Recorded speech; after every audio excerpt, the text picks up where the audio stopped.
Good morning, कैसे हैं आप लोग। तो चलिए फाइनली आज हम स्टार्ट करते हैं व्यापम की क्लासेस। व्यापम में आज हम स्टार्ट कर रहे हैं मैथ्स, है ना। सभी लोगों के मन में एक डर होगा कि ऑनलाइन समझ में आएगा कि नहीं आएगा। मेरी जिम्मेदारी है आप लोगों को ऑनलाइन समझाना। आज से और अभी से ऑनलाइन समझ में नहीं आएगा ये डर बिल्कुल निकाल दीजिए। मेरी जिम्मेदारी है आप लोगों को ऑनलाइन समझाना। बिल्कुल डर को खत्म कर दीजिए, निकाल दीजिए, बिल्कुल डर को निकाल दीजिए। बहुत मजा आएगा पढ़ने में, बहुत मजा आएगा, सच बता रहा हूं। आपको एहसास तक नहीं होने दूंगा कि आप लोग ऑनलाइन पढ़ रहे हैं। ऑफलाइन से बेहतर फील करोगे, मेरी जिम्मेदारी, मेरी गारंटी है। तो बस हमें बिल्कुल शानदार क्लासेस होने वाली है। शानदार एप्लीकेशन मतलब जो ऐप बनवाया ना, बहुत शानदार ऐप बनवाया है। बहुत मजा आने वाला आप लोगों को पढ़ने में। तो एक डर है ना, सबसे पहले मैं ये चाहता हूं कि वो जो डर है ना आपके मन में कि ऑनलाइन ऑनलाइन ऑनलाइन, कृपया करके बिल्कुल निकाल दें। बस मुझ पर ध्यान दें, मैं पढ़ा रहा हूं आपको, बस मेरी क्लास आप देखिए, बहुत अच्छे से समझ में आएगा। मैं केवल पढ़ाऊंगा नहीं, रिवीजन भी करवा दूंगा, रटवा दूंगा। एक एक क्वेश्चन मतलब दूसरी चीज एक और है ना, ये क्लास हमारी क्या है, व्यापम की क्लास है। व्यापम की, एसएससी की नहीं है। क्या है, व्यापम। देखिए मेरा पढ़ाने का स्पेशली क्या है, स्पेशली इंटेंशन ये है कि आपको केवल व्यापम के मैथ्स की क्लास मिल रही है। एसएससी के साथ मिक्सअप नहीं कर रहा हूं मैं। कई लोगों के मन में कंफ्यूजन होता होगा कि एसएससी के लेवल की तैयारी करेंगे ना, थोड़े अच्छे लेवल की, तो व्यापम का मैथ्स बहुत इजी हो जाएगा। बहुत अच्छी बात है, सही सोचे, उसमें कोई प्रॉब्लम नहीं है। लेकिन जब हमारा व्यापम का लेवल केवल इतना है, तो हम इतना सारा क्यों पढ़े। समझ आ रही बात। जो चीज व्यापम में आएगी ही नहीं, जिस लेवल का क्वेश्चन ऐसा 8-8 लाइन, 10-10 लाइन, 5-5, 6-6 लाइन का क्वेश्चन व्यापम में आएगा क्या, नहीं। जब उतने बड़े क्वेश्चन आएंगे ही नहीं, तो हम क्यों पढ़े उस चीज को। समझ आ रही बात। तो सबसे अच्छा स्पेशली मैं केवल क्या पढ़ाने वाला हूं आपको यहां पर, Vyapam. Constable, MPSI, labour inspector, jail प्रहरी, बाकी जितनी भी एग्जाम है सारी व्यापम की, प्योर व्यापम की मैथ्स की क्लास है ये। समझ में आ रही बात आप लोगों के ना। बिल्कुल मैथ्स का डर, यदि आपको मैथ्स से डर लगता है, कई लोगों को मैथ्स का फोबिया होता है, वो डर निकाल दीजिए। मेरी जिम्मेदारी है आपके दिमाग के अंदर गणित को ले जाके सेट करना है। व्यापम के अंदर मैथ्स में पूरे में से पूरे मार्क्स लेके आओगे, मेरी जिम्मेदारी है, मेरी जिम्मेदारी है। मैं बनाऊंगा आप लोगों को ऐसा कि व्यापम मैथ्स के अंदर हम पूरे में से पूरे मार्क्स लेकर आए। क्लियर। अरिथमेटिक हो, एडवांस हो। अरिथमेटिक मतलब लाभ हानि, प्रतिशत, परसेंटेज, प्रॉफिट लॉस, एसआईसीआई, साधारण ब्याज, चक्रवृद्धि ब्याज, है ना। टाइम एंड वर्क, समय और कार्य, टाइम एंड डिस्टेंस, समय और दूरी, रेलगाड़ी, नाव, जितने भी टॉपिक है अरिथमेटिक में आते हैं। और एक एडवांस में क्या आता है, एडवांस में ट्रिग्नोमेट्री, ज्योमेट्री, त्रिकोणमिति, ज्यामिति, अलजेब्रा, बीजगणित, मेंसुरेशन, क्षेत्रमिति, ये सारे टॉपिक कहां थे, एडवांस में, है ना। प्रोबेबिलिटी, प्रायिकता, परम्यूटेशन, कॉम्बिनेशन, क्रमचय संचय, सांख्यिकी, स्टैटिस्टिक्स, सारे टॉपिक्स में आपको कवर करवाऊंगा, एक टॉपिक नहीं छोड़ने वाला। समझ में आ रही बात। और कुछ इस प्रकार में पढ़ाने वाला हूं कि आपको क्लास में ही रटवा दूंगा, लिटरली बता रहा हूं। मजा ला देंगे हम मैथ्स में, बिल्कुल बहुत मजा आने वाला है। आपको सिर्फ कुछ नहीं करना है, ऐसे मूवी देखते कि नहीं देखते आप लोग, उसी प्रकार से बस आपको मेरी क्लासेस देखना है डेली। समझ में आई बात। आज की हमारी पहली क्लास है ना। तो व्यापम की क्लास हम स्टार्ट करते हैं। क्लियर। अब बहुत सारी चीजें, सबसे पहली चीज मैं आपको बता दूं, है ना, कि व्यापम का लेवल, यदि हमारे व्यापम का लेवल इतना है तो ऑलरेडी मैं उसको 5 गुना करके पढ़ाऊंगा। यदि आपके मन में कोई डर हो कि यार एसएससी की तैयारी करेंगे तो ही व्यापम का मैथ्स बहुत अच्छे लेवल पे कवर होगा, ऐसा नहीं है। व्यापम का मैथ्स यदि इतना है तो उस व्यापम को व्यापम की जगह मैं 5 या 6 गुना करके आपके सामने रखने वाला हूं। इवन एडवांस मैथ्स भी, ऐसा नहीं है कि 3-4 पेज की शीट में मैं एडवांस मैथ्स खत्म कर दूंगा, ऐसा नहीं है। एडवांस मैथ्स को भी लिटरली बता रहा हूं, पूरा पढ़ाऊंगा। एसएससी प्री लेवल तक का मैथ्स में कवर करवा दूंगा आपको यहां पर। समझ में आ रही बात है ना। लेकिन फोकस कहां होगा, व्यापम पर। बेवजह इरिटेशन नहीं होना है आप लोगों को बड़े बड़े क्वेश्चन का, है ना। यदि 2 लाइन का क्वेश्चन आ रहा है तो हम 4 लाइन का, 5 लाइन का भी क्वेश्चन पढ़ेंगे, कोई दिक्कत नहीं है ना। लेकिन 8 या 10 लाइन का नहीं पढ़ेंगे। समझ में आ रही बात है ना। इतना लेवल है तो उसको 5 गुना करके पढ़ेंगे व्यापम के लेवल को 50 गुना करके नहीं पढ़ने वाले हम, बेवजह व्यर्थ नहीं। जो काम का है सिर्फ उतना, समझ आई बात? हम ये भी देख रहे हैं कि भैया व्यापम के क्वेश्चंस का लेवल कंटिन्यूसली बढ़ता जा रहा है, तो व्यापम का लेवल जो है ना एट प्रेजेंट, उसको ऑलरेडी 5 या 6 गुना करके आपके सामने में रखने वाला हूं, तो बिल्कुल टेंशन लेने की जरूरत नहीं है। समझ आई बात है ना?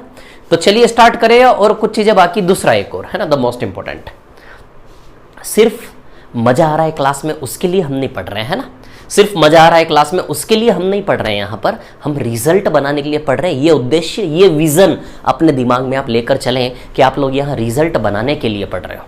समझ में आ रही बात आप लोगों को मैं क्या कह रहा हूं ना? रिजल्ट बनाना है।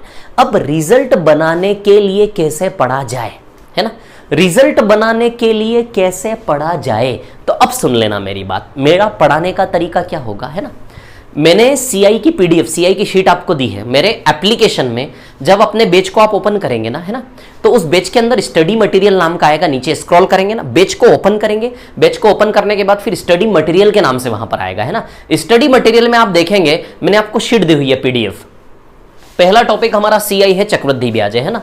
अब दूसरे लोग, कई लोगों को प्रॉब्लम है कि सर हम ये टॉपिक पढ़ चुके, वो टॉपिक पढ़ चुके, हमारा यहां से स्टार्ट होना चाहिए। तो सुन लीजिए मेरी बात, है ना, कोई बात नहीं, फिर से मैं सीआई से स्टार्ट कर रहा हूं, फिर से रिवीजन हो जाएगा आप लोगों का, सॉरी, फिर से मैं सीआई स्टार्ट कर रहा हूं, फिर से आप लोगों का रिवीजन हो जाएगा, कोई प्रॉब्लम नहीं है, बहुत मजा आएगा पढ़ने में घर बैठे बैठे, सच बता रहा हूं मैं ना। फिर से सीआई से स्टार्ट करूंगा मैं, फिर से आपको पूरा पढ़ाने वाला हूं, एक प्रकार से ये माने आप लोग, है ना। सीआई से स्टार्ट कर रहा हूं अरिथमेटिक, और लगभग 10 या 15 दिन बाद से आपकी एडवांस की क्लासेस भी स्टार्ट हो जाएंगी। एडवांस मैथ्स यानी कि ये वाला ट्रिग्नोमेट्री, ज्योमेट्री, अलजेब्रा, मेंसुरेशन, समझ में आ रही बात? अभी हम अरिथमेटिक से स्टार्ट कर रहे हैं। 10, 12 दिन, 15 दिन में अरिथमेटिक पढ़ेंगे, उसके बाद 10, 12, 15 दिन के बाद से एडवांस मैथ्स भी आपका पैरेलल स्टार्ट हो जाएगा। सो टेंशन लेने की जरूरत नहीं है। सीआई से स्टार्ट कर रहा हूं, बहुत अच्छे से मजे लेकर पढ़े, क्योंकि जिन लोगों ने सीआई पढ़ा हुआ होगा ऑब्वियसली 3-4 महीने में आप लोग भूल गए होंगे। तो रिवीजन के तौर पे देखिए, रिवीजन के तौर पे देखोगे बहुत मजा आएगा, सारी चीजें मेमोराइज हो जाएंगी, है ना।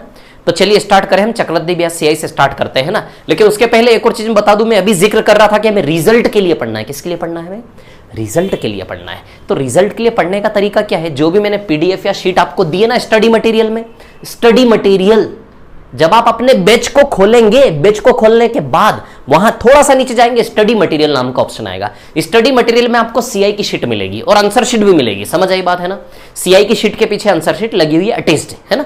तो जो सीआई की शीट मिलेगी ना, उस शीट के क्वेश्चंस में यहां पर करवाने वाला हूं आपको, लाइन बाय लाइन एक्सप्लेन करूंगा टॉपिक और उसके बाद उस शीट के क्वेश्चंस में यहां पर लाइन बाय लाइन आप लोगों को करवाने वाला हूं, है ना। और जो होमवर्क मैं दूं, जो होमवर्क मैं आप लोगों को दूं, वो होमवर्क आपको डेली करना है। यदि होमवर्क के क्वेश्चंस आपसे नहीं बनते हैं तो पूरा टॉपिक खत्म होने के बाद लास्ट में क्लास बनाऊंगा मैं, जिसमें होमवर्क के सारे क्वेश्चन जितने भी बचे होंगे वे सारे सवाल मैं आप लोगों को करवाऊंगा। समझ आई बात? टेंशन लेने की जरूरत नहीं है। दूसरा एक और, यदि आपको कोई डाउट्स आते हैं, डाउट्स की बात कर ले, डाउट्स जो आते हैं सर डाउट्स कैसे क्लियर होंगे, तो यदि डाउट्स की बात करें, है ना, तो मेरा जो एप्लीकेशन है ना, मेरा जो ऐप है, उस ऐप में नीचे की ओर जाएंगे तो नीचे 3-4 ऑप्शन है। 3-4 ऑप्शन में डिस्कशन नाम का ऑप्शन है, डिस्कशन नाम का ऑप्शन।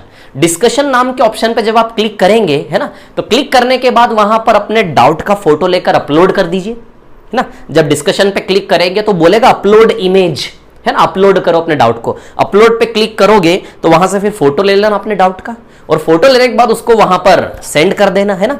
24 घंटे के अंदर अंदर उसका सॉल्यूशन आपको मिल जाएगा। क्लियर? बाकी दूसरी चीज ये, हम इतने सारे क्वेश्चंस यहां करवा दूंगा आप लोगों को कि डाउट्स संभव ही नहीं हो पाएगा, डाउट्स आएगा ही नहीं, मैं रटवा दूंगा। मैं बोल रहा हूं ना, ये जो पूरा गणित है ना, अरिथमेटिक प्लस एडवांस, ये उठाकर मैं आपके दिमाग में फिट करूंगा। मेरी जिम्मेदारी, आप लोग कुछ करने की जरूरत नहीं है, ठीक है। चलिए करते स्टार्ट। आज का टॉपिक है हमारा चक्रवृद्धि ब्याज, सीआई कंपाउंड इंटरेस्ट। कोई पॉइंट छोड़ा तो नहीं ना? सारे डाउट्स क्लियर हो गए आपके, है ना। होमवर्क वाली चीज क्लियर हो गई। केवल व्यापम की स्पेशल क्लास है, व्यापम का लेवल को 5 गुना करके पढ़ेंगे, ऑलरेडी हम समझ आई बात है ना। और ऑनलाइन, हाँ एक और the most important, online class के बहुत सारे फायदे हैं, पता है आप लोगों को।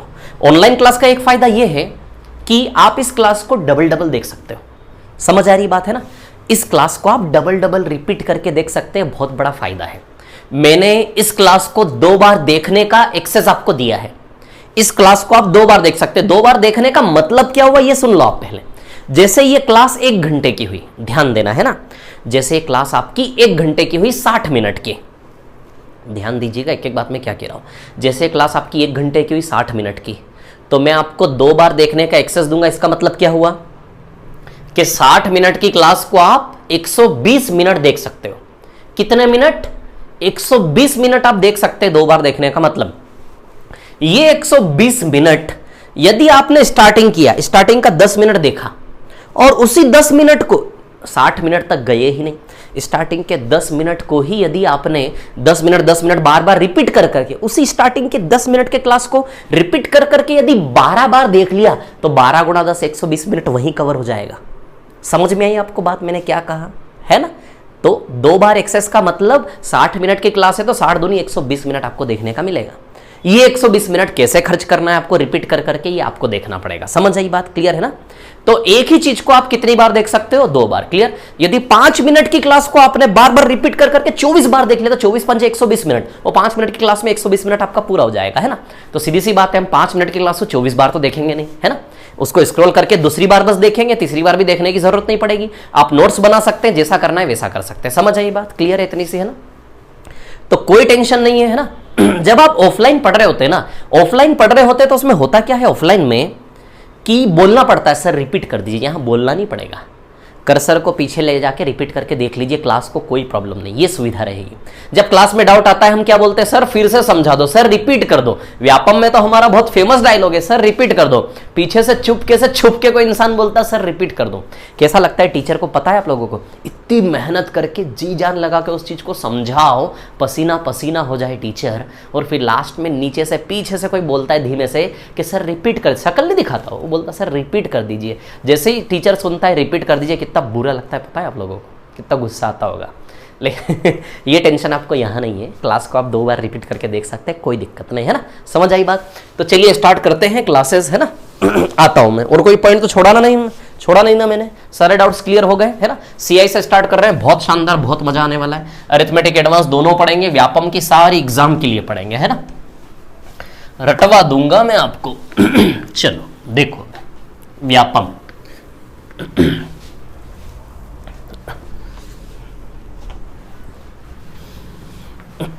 सबसे पहला टॉपिक है हमारा कंपाउंड इंटरेस्ट यानी कि चक्रवृद्धि ब्याज, है ना?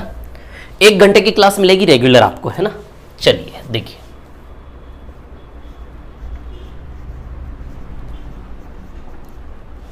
टेस्ट सीरीज भी प्रोवाइड करूंगा मैं, है ना? टेस्ट सीरीज भी मिलेगी आप लोगों को। कंपाउंड इंटरेस्ट, इसको शॉर्ट में बोलेंगे हम सीआई, है ना? चक्रवृद्धि ब्याज, चक्रवृद्धि ब्याज, क्लियर? कंपाउंड इंटरेस्ट मतलब कि सीआई, चक्रवृद्धि ब्याज, क्लियर? अच्छा, चक्रवृद्धि ब्याज क्या होता है? चक्रवृद्धि ब्याज के बारे में इतना तो सुना ही होगा, एक साधारण ब्याज होता है, चक्रवृद्धि ब्याज होता है ना? जिस ब्याज से लोग डरते हैं, घबराते हैं, वो होता है कंपाउंड वाला इंटरेस्ट यानी कि चक्रवृद्धि ब्याज। इतना तो आपने सुना ही होगा। चक्रवृद्धि ब्याज यानी कि वो वाला ब्याज जिससे लोग डरते हैं, या फिर आपने इतना जरूर सुना होगा चक्रवृद्धि ब्याज मतलब वो वाला ब्याज जहां ब्याज के ऊपर ब्याज लगता है। समझ आई बात, है ना? वो चक्रवृद्धि ब्याज, क्लियर? तो सबसे पहले मैं आपको इंट्रोडक्शन देता हूं, चक्रवृद्धि ब्याज क्या है, कैसा है। कोई दिमाग लड़ाने की जरूरत नहीं है, मैं जो पढ़ा रहा हूं बस उस पर ध्यान दो, बहुत मजा आएगा, बहुत इजीली, बहुत शॉर्ट में। मैं बेसिक भी बताऊंगा, शॉर्ट ट्रिक भी बताऊंगा, शॉर्ट ट्रिक बना कैसे ये भी बताऊंगा, पूरा गणित खोल कर रखूंगा आपके सामने, मजा आ जाएगा। एक वो होता है ना, मतलब तृप्ति हो जाती है बिल्कुल। देखिए, है ना? जैसे फॉर एग्जाम्पल मैंने 1000 रुपए उधार लिए, मैंने ना 1000 रुपए। देखो ब्याज बनता तब है जब उधार लेंगे, है ना? कितने रुपए उधार लिए मैंने? 1000 रुपए। मेरे पास पैसा नहीं है ना? पैसा नहीं है, घर कैसे चलेगा, है ना? कल, आज का तो हो गया, कल का खाना मेरे घर में कैसे बनेगा सुबह और शाम का? तो उसके लिए मैं आज शाम में एक व्यक्ति से 1000 रुपए उधार लेके आया, है ना? 1000 रुपए उधार लिए मैंने 2 साल के लिए। कितने साल के लिए? 2 साल के लिए। एक उदाहरण ले रहा हूं चक्रवृद्धि ब्याज को समझाने के लिए। समझ आ रही बात, है ना? क्वेश्चन नहीं करवा रहा हूं, सिर्फ चक्रवृद्धि ब्याज की पिक्चर दिखा रहा हूं, चक्रवृद्धि ब्याज कैसे लगता है, क्या होता है, कैसा होता है। फिर हम क्वेश्चंस पे आएंगे, ट्रिक्स पर आएंगे, है ना? ठीक है, चलिए। 10% से मैंने उधार लिया 1000 रुपया। कितने परसेंट से? 10% से। कितने साल के लिए? 2 साल के लिए, क्लियर है ना? चलिए, तो ब्याज की बात करें, चलिए, तो 1000 रुपए पे 10% से 10% से 2 साल के लिए मैंने चक्रवृद्धि ब्याज पर 1000 रुपए उधार लिए, क्लियर? इतनी सी बात है ना? ठीक है। अब देखिए यहां पर क्या है कहानी, लगाए ब्याज कितना बनेगा, है ना? तो चक्रवृद्धि ब्याज के बारे में इतना तो सुना होगा कि मूल के साथ साथ ब्याज पर भी ब्याज, है ना? मूल प्रिंसिपल यानी कि मूल, मूल के साथ साथ ब्याज पर भी ब्याज, है ना, मूल के साथ साथ ब्याज पर ब्याज दोनों मिलेंगे तब जाके बनेगा कंपाउंड इंटरेस्ट चक्रवृद्धि ब्याज। मूल, पी मतलब मूल, प्रिंसिपल, इसको बोलते हैं प्रिंसिपल, है ना, मूल प्रिंसिपल, है ना, और आई मतलब इंटरेस्ट, ब्याज, आई मतलब इंटरेस्ट, ये देखो ना आई का मतलब, ये आई का मतलब ये देखो इंटरेस्ट यानी कि ब्याज। समझे कि नहीं समझे बात को? तो मूल के साथ साथ ब्याज पर भी ब्याज। जो उधार लिया 1000 रुपया उसके ऊपर तो ब्याज लगेगा ही, लेकिन क्या एक्स्ट्रा है, क्या एडिशनल है जो इसको चक्रवृद्धि वाला ब्याज बनाता है? ब्याज के ऊपर ब्याज। तो मूल पे तो ब्याज लगेगा ही, मूल यानी कि 1000। भैया जो उधार लिया उसके ऊपर ब्याज लगाओ ना यार आप, लेकिन नहीं, जो उधार लिया उसके ऊपर तो लगेगा ही लगेगा, उसके साथ साथ ब्याज के ऊपर भी ब्याज लगेगा। ये एडिशनल है, ये एक्स्ट्रा है जो इसको चक्रवृद्धि ब्याज बनाता है ना। तो मूल पर तो ब्याज लगेगा, इसके साथ साथ ब्याज पर भी क्या लगेगा? ब्याज। दोनों जुड़ेंगे तब जाके बनेगा चक्रवृद्धि ब्याज। लेकिन पहले साल में चक्रवृद्धि ब्याज की डेफिनेशन सेटिस्फाई नहीं होती। पहले साल में सिर्फ मूल पर ब्याज लगे। किस पर लगेगा? मूल पर। ब्याज के ऊपर ब्याज पहले साल में नहीं लगेगा, पहले साल में सिर्फ मूल पर ब्याज लगेगा। क्योंकि ध्यान दें, कॉन्सेंट्रेट, क्योंकि ब्याज के ऊपर ब्याज लगाने का मतलब है, ब्याज के ऊपर ब्याज लगाने का मतलब ही कि पहले से कोई ब्याज होना चाहिए जिसको पकड़ के उसके ऊपर लगा रहा हूं मैं ब्याज। ब्याज के ऊपर ब्याज का मतलब क्या होता है कि पहले से कोई ब्याज होना चाहिए जिसको पकड़ के मैं उसके ऊपर आज में लगाऊं ब्याज। इसे कहते हैं ब्याज के ऊपर ब्याज। लेकिन पहले साल में तो आप ब्याज बनाना, इंटरेस्ट बनाना चालू ही कर रहे हैं। जब पहले साल में ब्याज बनाना चालू ही कर रहे हैं, क्या इसके पहले से कोई ब्याज है जिसके ऊपर आप आज में ब्याज लगा सके? नहीं। इसलिए पहले साल में किसी ब्याज के ऊपर ब्याज पहले साल में नहीं लगेगा, क्योंकि पहले से कोई ब्याज है ही नहीं जिसके ऊपर हम ब्याज लगा सको। समझ आई बात? इसलिए पहले साल में ब्याज के ऊपर ब्याज नहीं लगेगा। पहले से कोई ब्याज होना चाहिए जिसके ऊपर ब्याज लगा सकूं, तभी ब्याज के ऊपर ब्याज पॉसिबल होगा, है ना। तो पहले साल में तो आप इनिशिएट ही कर रहे हो, स्टार्ट ही कर रहे हो, इसलिए पहले साल में सिर्फ मूल पर ब्याज लगेगा, मूल पर, है ना। तो मूल क्या है? 1000। तो 1000 का 10% कितना आएगा? 100 रुपए। कैलकुलेशन से डरने की जरूरत नहीं है, किसी चीज से डरने की जरूरत नहीं है। मैं सिखाऊंगा, मैं समझाऊंगा, मैं रटवाऊंगा आप लोगों को, मजा आ जाएगा पढ़ने में। देखिए यहां पर, है ना। तो पहले साल में केवल मूल पर ब्याज लगेगा 10%, 1000 का 10%। ये देखो 1000 का 10%, है ना। परसेंट जब हटता है ना। एक एक बेसिक चीज बता रहा हूं। परसेंट जब हटता नीचे 100 लगता, 2 0 से 2 0 गया, 10 × 10 बताओ 100 रुपए आएगा कि नहीं आएगा? तो 1000 का 10% का वैल्यू बताइए, 100 रुपए आया कि नहीं आया? समझ रहे हो बात को? या फिर किसी का भी 10% निकालना, उसमें से 1 0 हटा दो, है ना। किसी का भी 10% निकालना, उसमें से 1 0 हटा दो आप, तो 1000 का 10% 100 रुपए आएगा कि नहीं आएगा? क्लियर? तो पहले साल में सिर्फ मूल पर ब्याज लगा, ब्याज के ऊपर ब्याज पहले साल में नहीं लगा। दूसरे साल से चक्रवृद्धि ब्याज की डेफिनेशन सेटिस्फाई होगी। दूसरे साल में मूल के साथ साथ ब्याज पर भी ब्याज लगेगा। तो 1000 का 10% कितना हुआ? 100 रुपए। 1000 का 10% कितना हुआ? 100 रुपए, है ना। मूल पे ब्याज, ब्याज पर ब्याज। अब मैं कौन से साल के अंदर हूं? दूसरा साल। ये दूसरे साल के अंदर हूं मैं। कौन से साल के अंदर हूं मैं? ये दूसरे साल के अंदर हूं मैं, है ना। क्या दूसरे साल में ब्याज के ऊपर ब्याज लगेगा? तो ब्याज के ऊपर ब्याज तब लगता है जब पहले से कोई ब्याज हो। क्या दूसरे साल के पहले से कोई ब्याज है जिसपे मैं आज में ब्याज के ऊपर ब्याज लगा सकूं? यस। ब्याज के ऊपर ब्याज लगाने का मतलब पहले से कोई ब्याज होना चाहिए जिसको पकड़ के उसके ऊपर आप लगा रहे हो ब्याज। क्लियर? तो पहले से कोई ब्याज है 100 रुपए, है ना, इसके ऊपर ब्याज लगेगा, है ना। तो ब्याज के ऊपर ब्याज लगाने का मतलब है पहले से कोई ब्याज है जिसके ऊपर आज में लगेगा ब्याज। इंटरेस्ट के ऊपर इंटरेस्ट, है ना। तो 100 का 10% बताइए 10 रुपए आएगा कि नहीं आएगा? बोलो हमारे व्यापम वाले मेधावी इंटेलिजेंट विद्यार्थियों, समझे कि नहीं समझे? थोड़ा सा बोर हो जाओ यार, कोई दिक्कत नहीं, अभी बहुत मजा आएगा आगे आप लोगों को, है ना। इधर देखो, है ना, सभी को साथ में लेके चलना है हमें। बोलो समझे कि नहीं समझे? इतनी सी बात है ना। तो आप ही देख रहे हैं मैं 1000 रुपए उधार लेके आया। समझ में आई परिभाषा आपको? पहले साल में देखो ब्याज केवल 100 रुपए बना, लेकिन दूसरे साल में 100 + 10 110 बना। कहते हैं ना चक्रवृद्धि ब्याज में, सीआई में, कंपाउंड इंटरेस्ट में, इंटरेस्ट हर साल बढ़ता ही जाता है, बढ़ता ही जाता है, बढ़ता ही जाता है। बताइए बढ़ रहा है कि नहीं बढ़ रहा है? फर्स्ट ईयर में इंटरेस्ट केवल 100 था, 100 था। सेकंड ईयर में 100 + 10 110 हुआ कि नहीं हुआ? क्यों? पहले साल से दूसरे साल में ब्याज क्यों बढ़ गया? सब कुछ आपके सामने खुला रखा है। ब्याज के ऊपर ब्याज लग जाने से 100 + 10 110 हुआ कि नहीं हुआ? तो ब्याज के ऊपर ब्याज लग जाने से राशि बढ़ती जाती। क्लियर? ये 2 साल का मैं एग्जांपल ले रहा हूं समझाने के लिए, भी 3 साल 4 साल सब पढ़ाऊंगा मैं, एक एक चीज बताऊंगा मैं, कुछ ना छोड़ूंगा, है ना। तो इधर देखिए, पहले साल में 100 रुपए, दूसरे साल में 110 रुपए। मिटा देता हूं, दिख ही रहा है 100 रुपए 110 रुपए, है ना। अब देखिए क्या है कहानी। क्लियर है ये, है ना। अब देखिए 1000 रुपए मैंने उधार लिए थे, 1000 रुपए कितने साल के लिए उधार लिए थे मैंने, 2 साल के लिए मैंने 1000 रुपया उधार लिया था। तो 2 साल में मेरे सर पे चक्रवृद्धि ब्याज कितना बना देखो जरा, कंपाउंड इंटरेस्ट 210 रुपए बना क्या। 2 साल में मेरे सर पे चक्रवृद्धि ब्याज 100 प्लस 100 प्लस 10 210 बना क्या नहीं बना, है ना। और ये ऊपर वाला जो कॉलम है ना 100 100 100 100 100 इसे कहते हैं साधारण ब्याज।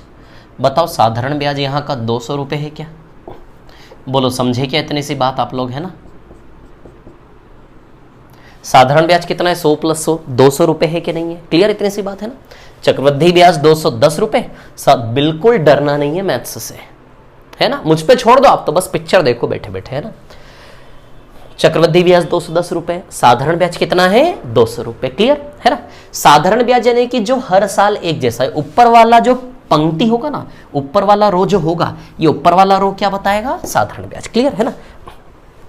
तो 210 में से 200 गया तो साधारण ब्याज चक्रवृद्धि ब्याज का अंतर जो है, डिफरेंस जो है, ये डिफरेंस 10 रुपए है कि नहीं है बताओ।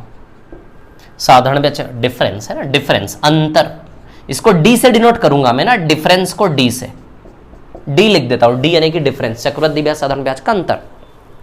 कुछ नहीं करना है, सीआई में से ये सीआई ये चक्रवृद्धि ब्याज है ना, पूरा 1 2 3 तीनों मिला के चक्रवृद्धि ब्याज है। चक्रवृद्धि ब्याज में साधारण ब्याज निकाल दो तो जो बचेगा वो फर्क ही तो है ना, दोनों का सीआईएसआई का डिफरेंस ही है ना, क्लियर। तो बताइए ये नीचे वाला जो सर्कल होगा इसमें जो वैल्यू होगा वो हमेशा चक्रवृद्धि ब्याज साधारण ब्याज का डिफरेंस होगा कि नहीं होगा। या फिर इसको मत देखो, अब छिपा लेता हूं इसको, सीधी सी बात है, चक्रवृद्धि ब्याज जोड़ लो, चक्रवृद्धि ब्याज जोड़ा हमने 210 आया, साधारण ब्याज सिंपल इंटरेस्ट जोड़ा हमने 200 रुपीज आया, क्लियर। दोनों का डिफरेंस यूं भी 10 रुपए है कि नहीं है, सीआईएसआई दोनों का डिफरेंस यूं भी 10 रुपए है कि नहीं है, है ना। तो हमें ये चाहिए, है ना, जब आपसे डिफरेंस पूछे ना, जब आपसे डिफरेंस पूछे, जब आपसे डी की वैल्यू मांगे, जब आपसे डी की वैल्यू मांगे, डिफरेंस का मान आपसे मांगे, तो सिर्फ डिफरेंस बताओ ना। डिफरेंस निकालने के लिए सीआई क्यों निकाले, एसआई क्यों निकाले। अरे भैया जब आपसे डी के बारे में पूछा जा रहा है, डी का घर कहां है, तो बेवजह सीआई के घर में क्यों घुस रहे हैं आप लोग, एसआई के घर में क्यों, दूसरों के घर में क्यों घुसोगे यार। जब आपको डी के घर का पता चाहिए तो आप सीआई के घर में क्यों घुस रहे हो, मारेंगे पकड़ के। और जब डी का पता पूछा जा रहा है तो आप एसआई के घर में क्यों घुस रहे हो, दूसरों के घर में घुसोगे तो मारेंगे लोग, ध्यान रखना, है ना। इसलिए मैं क्या बोल रहा हूं, जब डी का वैल्यू मांगेगा तो हम इतनी मेहनत नहीं करेंगे कि सीआई निकाल रहे हैं, एसआई निकाल रहे हैं, फिर दोनों का अंतर ले रहे हैं, तब डी का वैल्यू आ रहा है 10 रुपया, ऐसा नहीं। आपको डी के घर का पता मैंने दे दिया कि नहीं दे दिया। इस चित्र में 3 लोग हैं, 1 2 3, इन 3 में से डी का घर ये नीचे वाला गोला होगा कि नहीं होगा, हमेशा बताओ। इतनी बात समझे कि नहीं समझे। इस चित्र को अपने दिमाग में बैठा लो, सेट कर लो, पिक्चर बन जाना चाहिए कि भैया 2 साल के चक्रवृद्धि ब्याज का चित्र कैसा है, 1 2 और 3, पहला साल दूसरा साल, बोलो 1 2 और 3, समझे कि नहीं समझे, है ना। इसमें यहां जो नंबर होगा वो हमेशा सीआईएसआई का डिफरेंस होगा कि नहीं होगा। तो सीधे डी के घर का पता दे दिया मैंने आपको, डी के घर में घुसना, सीधे डी को उठा लेना, ये लो भैया डी का वैल्यू, बोलो समझे कि नहीं समझे, इतनी सी बात आप लोगों को क्लियर है ना। तो सीआई ये एसआई और ये डिफरेंस, बोलो क्लियर है, इतनी सी बात है ना। तो स्ट्रक्चर को दिमाग में बैठा लो, पूरा मिला के सीआई होगा, ऊपर वाला रो एसआई होगा और यहां का वैल्यू डिफरेंस बताया, फिर इन दोनों का अंतर लोगे तो भी डिफरेंस आ जाएगा। समझ आई बात, क्लियर है ना। तो सबसे पहली चीज है ना, 2 सेकंड रुके, ये समझ में आ गया आपको, मिटा देता हूं, है ना, आराम से, कोई जल्दी नहीं है। पहले हम न्यू खड़ी कर ले, जैसे बड़ी बड़ी बिल्डिंगें खड़ी होती ना। दुबई गए आप लोग, दुबई में कितनी बड़ी बड़ी बिल्डिंग है पता है आप लोग, बुर्ज खलीफा का नाम सुना आप लोगों ने, है ना। कितनी बड़ी बिल्डिंग खड़ी है, सोचो उतनी बड़ी बिल्डिंग यदि खड़ी है तो उसके नीचे जमीन के अंदर कितना खोदा होगा आधार क्रिएट करने के लिए। वैसे ही हमारी भी तो बिल्डिंग बड़ी बनाना है। देखो अभी आप व्यापम की तैयारी कर रहे हो, सीधी सी बात है, आप भी जानते हो यार कि अभी आप व्यापम की तैयारी कर रहे हो, है ना, क्लियर। व्यापम तो अभी 1 साल में निकालो, उसके बाद आईएएस की तैयारी करोगे कि नहीं करोगे। बड़ी बिल्डिंग बनानी है, सबको बनानी, मेरे को सब पता, आपके बारे में सब जानता हूँ, सब आईएएस की तैयारी करने वाले हो आप लोग।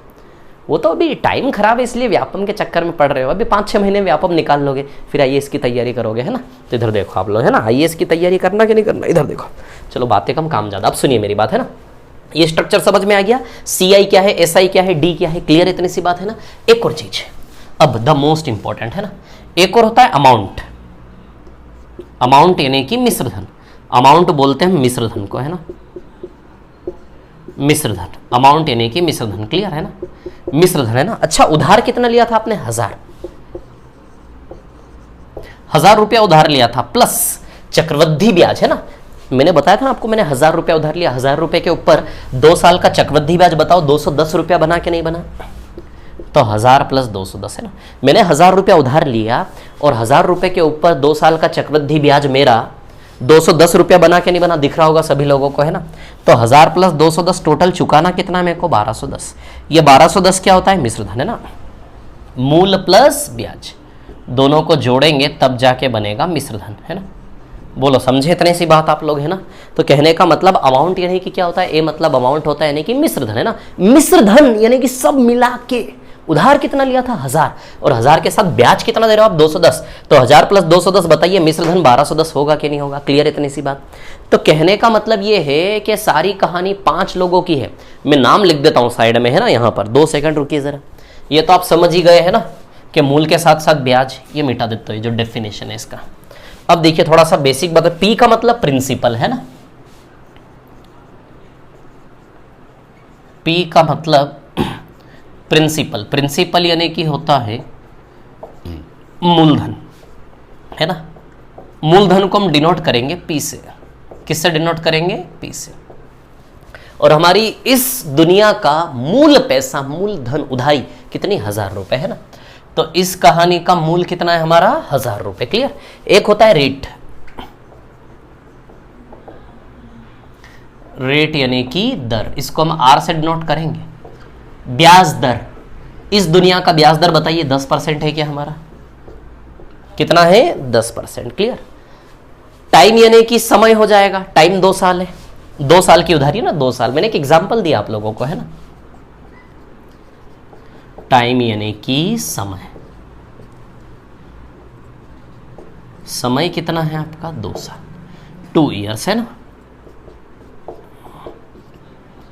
2 ईयर्स, 2 वर्ष या 2 ईयर्स, क्लियर, 2 वर्ष का समय है ना। और अमाउंट, ए मतलब होता है अमाउंट यानी कि मिश्र धन, अमाउंट यानी कि मिश्र धन। तो थोड़े थोड़े कुछ टर्मिनोलॉजी जो आपको ध्यान रखना है कि भैया जो उधारी लेंगे उसको हमेशा प्रिंसिपल कहते हैं, मूलधन जो उधार लिया। ब्याज दर को रेट कहेंगे, दर आर बोलेंगे उसको। टाइम कितने समय के लिए उधार लिया उसको टी बोलेंगे, 2 साल, है ना। और ऐसा ही मतलब सिंपल इंटरेस्ट होता है, साधारण ब्याज। लिख दूं क्या यहां पर, है ना। ऐसा ही मतलब होता है सिंपल इंटरेस्ट, है ना, सिंपल इंटरेस्ट। जैसे कंपाउंड इंटरेस्ट को सीआई बोलते हैं ना, वैसे ही सिंपल इंटरेस्ट यानी कि होता है एसआई।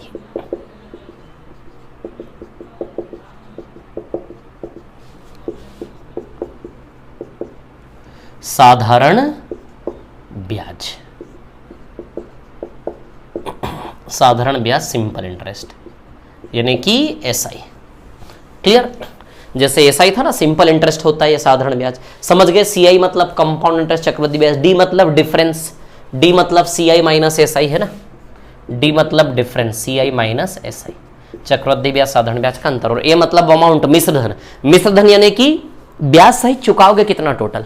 1000 उधार लिया, 1000 के साथ 210, है ना। बोलो समझे कि नहीं समझे इतनी बात। अब आपको एक चीज में यहां पर बता दो, विजिबल है ना, अच्छे से दिख रहा है सभी को, देखिए।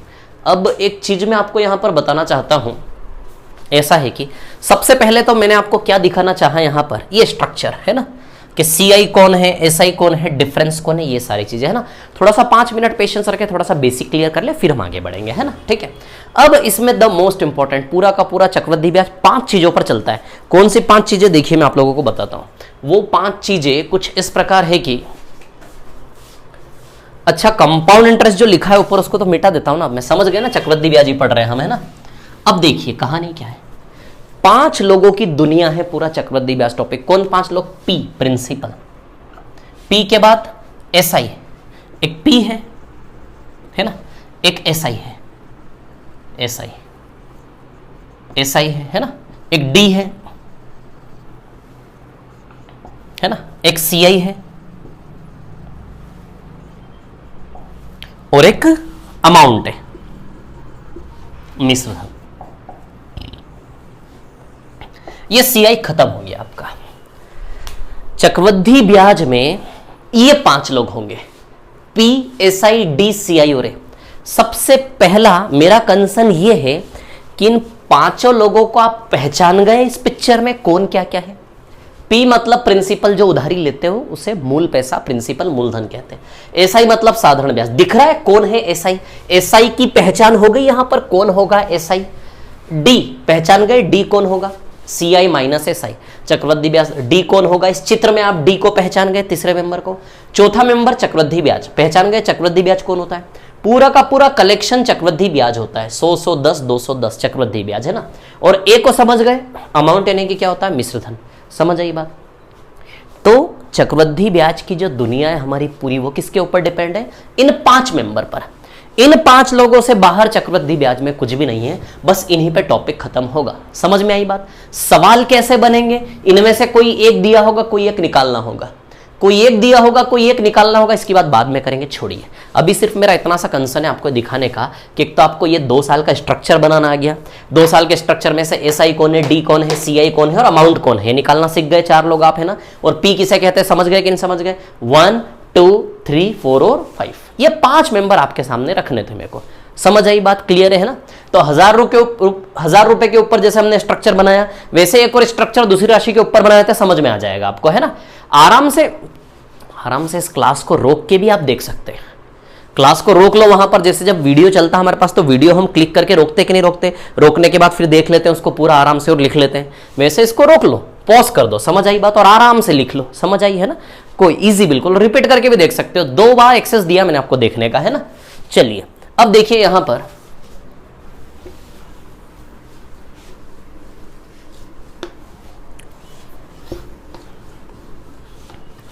आपके व्यापम का मैथ्स इतना इजी है कि क्वेश्चन देखते से ही ओरली हो जाएगा, कुछ नहीं है, बहुत सरल है। मेरी जिम्मेदारी मैं रखूंगा आपके दिमाग में ले जाकर, आपको सिर्फ क्लास देखना है। जैसे फॉर एग्जाम्पल कोई पैसा है 5000 रुपया, है ना, 5000, क्लियर। 2 साल के लिए उधार दिया मैंने 5000 रुपया, है ना, वही 10% पर, है ना। आपको निकालना है, एसआई निकालना है, सीआई निकालना है, डी निकालना है, ए निकालना है, क्लियर। तो चलिए निकाल लेते हैं एसआई सीआई डी और ए, है ना। पहला साल और ये दूसरा साल, है ना। अब देखिए पहले साल में सिर्फ प्रिंसिपल पर इंटरेस्ट लगेगा, मूल पर ब्याज। 5000 का 10% कितना होगा? 500। किसी का भी 10% निकालना, उसमें से एक 0 हटा दो। 5000 का 10% 500, है ना। 5000 का 10% 500, और ये ब्याज पर ब्याज लगेगा ना, तो 500 का 10% एक 0 हटा के 50 रुपये आएगा कि नहीं आएगा? खत्म। ये इतना सा मैंने आपको सिखाया, अभी और कुछ नहीं। तो देखो चक्रवृद्धि ब्याज 1050 रुपये बना आपका, 500 प्लस 50 है ना। और साधारण ब्याज सिंपल इंटरेस्ट 1000 रुपये बना, क्या कितना बना आपका? 1000 रुपये। और सीआई में से एसआई गया तो डिफरेंस 50 रुपये है कि नहीं है? बोलो क्लियर है इतनी बात। अब अमाउंट की बात करें, मिश्र धन अमाउंट, तो ब्याज सहित चुकाओगे कितना? उधार कितना लिया था? 5000। और चक्रवृद्धि ब्याज कितना बना आपके सर पे? 1050, है ना। तो बताओ ब्याज सहित 6050 रुपये मिश्र धन आप चुकाएंगे कि नहीं चुकाएंगे? समझ गए कहानी क्या सिखाया मैंने अभी तक, है ना। तो 2 साल के जरिए थोड़ा सा सीआई मैंने आपको सिखाने की कोशिश की, है ना। ये सिर्फ मैं इंट्रोडक्शन दे रहा था, इतना बड़ा काम हमें क्वेश्चन में नहीं करना है, ओरली आंसर आएंगे एक एक लाइन में, क्लियर। चलो अब मैं आगे बढ़ता हूं, है ना। अब मैं आगे बढ़ता हूं थोड़ा सा क्वेश्चंस पर, क्लियर। अब मैं ट्रिक बताता हूं आपको, क्या ट्रिक है क्या नहीं है, सारी चीजें ना आराम से। मैंने पहली चीज आपको क्लियर कर चुका हूं कि सारी कहानी 5 लोगों की है, पी, एसआई, डी, सीआई और ए। इन 5 के बाहर हमारी चक्रवृद्धि ब्याज की दुनिया नहीं जाएगी, क्लियर। सिर्फ ये 5 लोग हैं हमारी दुनिया में, है ना, इससे बाहर हम नहीं जाएंगे बिल्कुल भी, है ना। चलो अब देखो आगे, है ना। नाउ द मोस्ट इंपॉर्टेंट,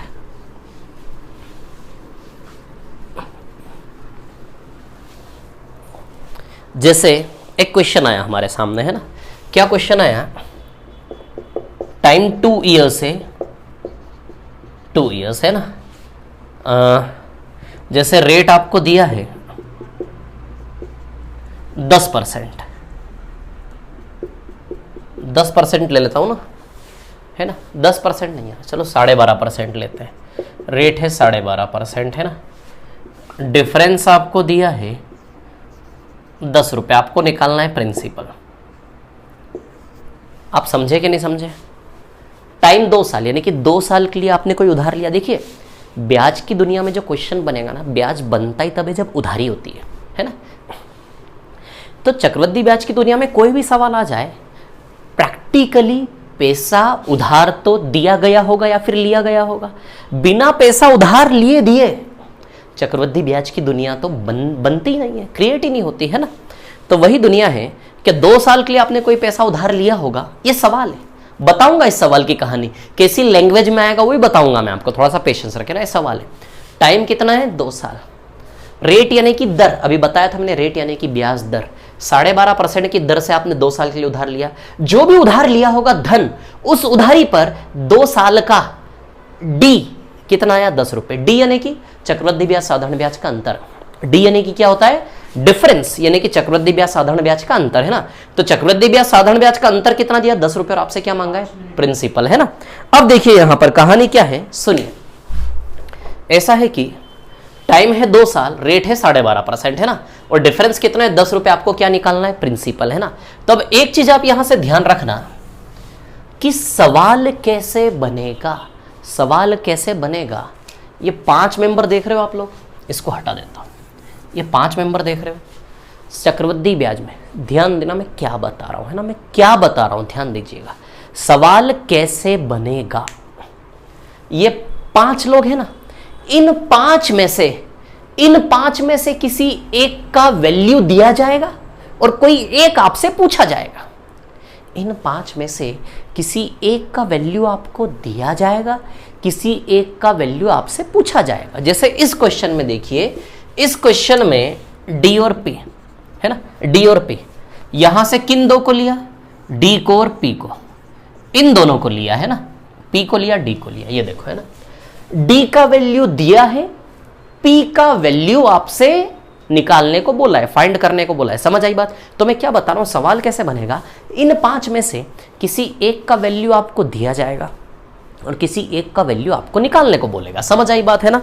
तो ये सवाल कैसे बना, इस सवाल में भी देखो, इन 5 में से 2 लोगों को लिया है, 2 लोगों में से डी का वैल्यू दिया है, पी का वैल्यू आपको निकालना है। बोलो समझे कि नहीं समझे, इतनी सी बात क्लियर।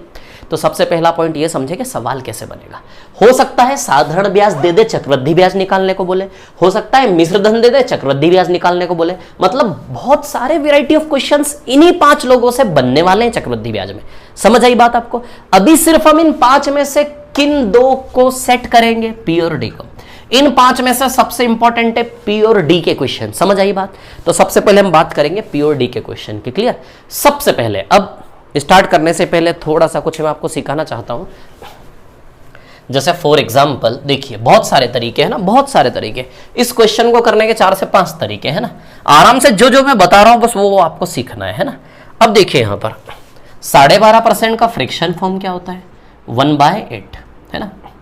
12.5% का भिन्न रूप क्या होता है, 1/8। बोलो समझे कि नहीं समझे, इतनी सी बात है ना। 12.5% का फ्रैक्शन फॉर्म होता है 1/8। तो थोड़े से फ्रैक्शन में आपको लिखवा देता हूं। जैसे फॉर एग्जांपल आपने देखा होगा 16 2/3% कितना होता है, 1/6। थोड़ा सा इधर लिख देता हूं है ना।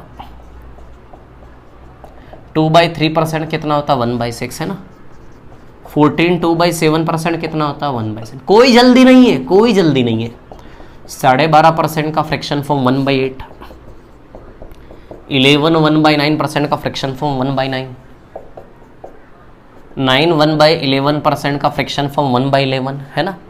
और इसके बाद जैसे 10% होता है 1/10, 5% होता है 1/20, 15% होता है 3/20 है ना।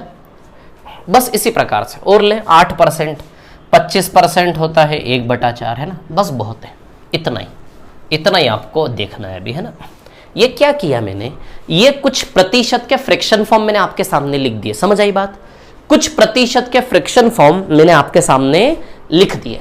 16 2/3%, 1/6, 14 2/7%, 1/7। इससे क्या फायदा मिलेगा, जैसे हमारे सामने 16 2/3% आया, 16 2/3% आया, इस 16 2/3% को हम क्या पढ़ेंगे, 1/6। याद होना चाहिए, रटा हुआ होना चाहिए कि 16 2/3% कितना होता है 1। जैसे 12.5% में को याद है कितना होता है 1/8 है ना। तो जब परसेंटेज का फ्रैक्शन फॉर्म याद होगा ना तो ये हमारे लिए बहुत हेल्पफुल होगा, मतलब शॉर्ट करेगा क्वेश्चन को थोड़ा सा। समझ आई बात है ना। 16 2/3% कितना होता है 1/6। क्लियर। 14 2/7% कितना होता है 1/7। देखो ये कितना बेकार सा दिख रहा है 12.5%, लेकिन जैसे इसको 1/8 करा कितना इजी हो गया। समझ आई बात। तो प्रतिशत को भिन्न में बदलना, प्रतिशत को भिन्न में बदलना है ना। तो 14 2/7% जैसे सामने आपको रटा हुआ होना चाहिए 1/7। 12.5% जैसे सामने आया आपको रटा हुआ होना चाहिए 1/8। समझ में आई बात। क्लियर। अब सवाल ये उठता 16 2/3% 1/6 कैसे हुआ। कोई जादू नहीं है, सॉल्व करके हुआ। 16 2/3% को हल करें, 3 × 16 48 2 50 50/3% है ना। अब परसेंट हटेगा, परसेंट जब हटता है तो नीचे में क्या लगता है 100। परसेंट जब हटता है तो नीचे में क्या लगता है 100। क्लियर। तो 50 से एक बार, 50 से दो बार, तो अब देखिए आप 1/3 × 2 बताइए 1/6 आया कि नहीं आया। तो 16 2/3% 1/6 कैसे हुआ, हल करके हुआ, सॉल्व करके हुआ। बोलो समझे कि नहीं समझे, इतनी सी बात आप लोग है ना। तो 16 2/3% 1/6 कैसे हुआ, सॉल्व करके हुआ। कोई जादू नहीं है, होगा ये कुछ परसेंटेज जो इंपॉर्टेंट है, जो बार बार रिपीट होंगे, उन प्रतिशतों के भिन्न रूप फ्रैक्शन फॉर्म मैंने आपके सामने लिख दिए, क्योंकि ये परसेंटेज बार बार रिपीट होने वाले हैं। इसका मतलब ये नहीं कि इन परसेंटेज के अलावा दूसरा परसेंटेज नहीं आएगा, कुछ भी आ सकता है। अनंत प्रकार के परसेंटेज के संख्यात्मक माने कुछ भी आ सकते हैं, लेकिन जो ज्यादा हाईलाइटेड है, थोड़े ज्यादा इंपॉर्टेंट है, ज्यादा बार रिपीट होते हैं क्वेश्चंस में, किताबों में, पेपर में, क्वेश्चन पेपर में, वो मैंने लिख दिए ताकि इन पर हमारी नजर रहे। कम से कम इतना तो हम कर सके। बाकी जैसे जैसे नए नए परसेंटेज देखेंगे उसका फ्रैक्शन फॉर्म में याद होता जाएगा। तो क्या सीखना है आपको, यहां से याद करना है, याद नहीं करना है एक्चुअली। सारे क्वेश्चन बाय क्वेश्चन हम इन्हीं प्रतिशतों से बार बार टकराने वाले हैं। क्वेश्चन बाय क्वेश्चन इन्हीं प्रतिशतों से बार बार टकराने वाले, देखते देखते याद हो जाएगा। बस मैंने आपको दिखाना चाहा थोड़ा सा झलक कि ये परसेंटेज का फ्रैक्शन फॉर्म इस प्रकार से हमें करना है। तो जैसे 12.5% आ जाएगा, क्या हो जाएगा 1/8। बोलो समझे कि नहीं समझे इतनी बात। अब हम सवाल को आगे बढ़ाते हैं। अब सवाल पे आते हैं। सवाल में डी दिया है और पी निकालना है। बोलो समझे कि नहीं समझे। पेशेंस रखना पड़ेगा, धीमे धीमे आराम से, कोई जल्दी नहीं। एक सवाल समझ लीजिए, बहुत अच्छे समझ में आ गया, फिर कोई दिक्कत नहीं। समझ आई बात। बहुत छोटा सा क्वेश्चन, ये क्वेश्चन ओरली होगा। पता है इस क्वेश्चन का आंसर क्या आएगा 640। यदि इस क्वेश्चन के आंसर निकालने की बात करोगे तो ओरली आंसर आएगा बिल्कुल 640। कुछ करना ही नहीं। समझ में आई बात।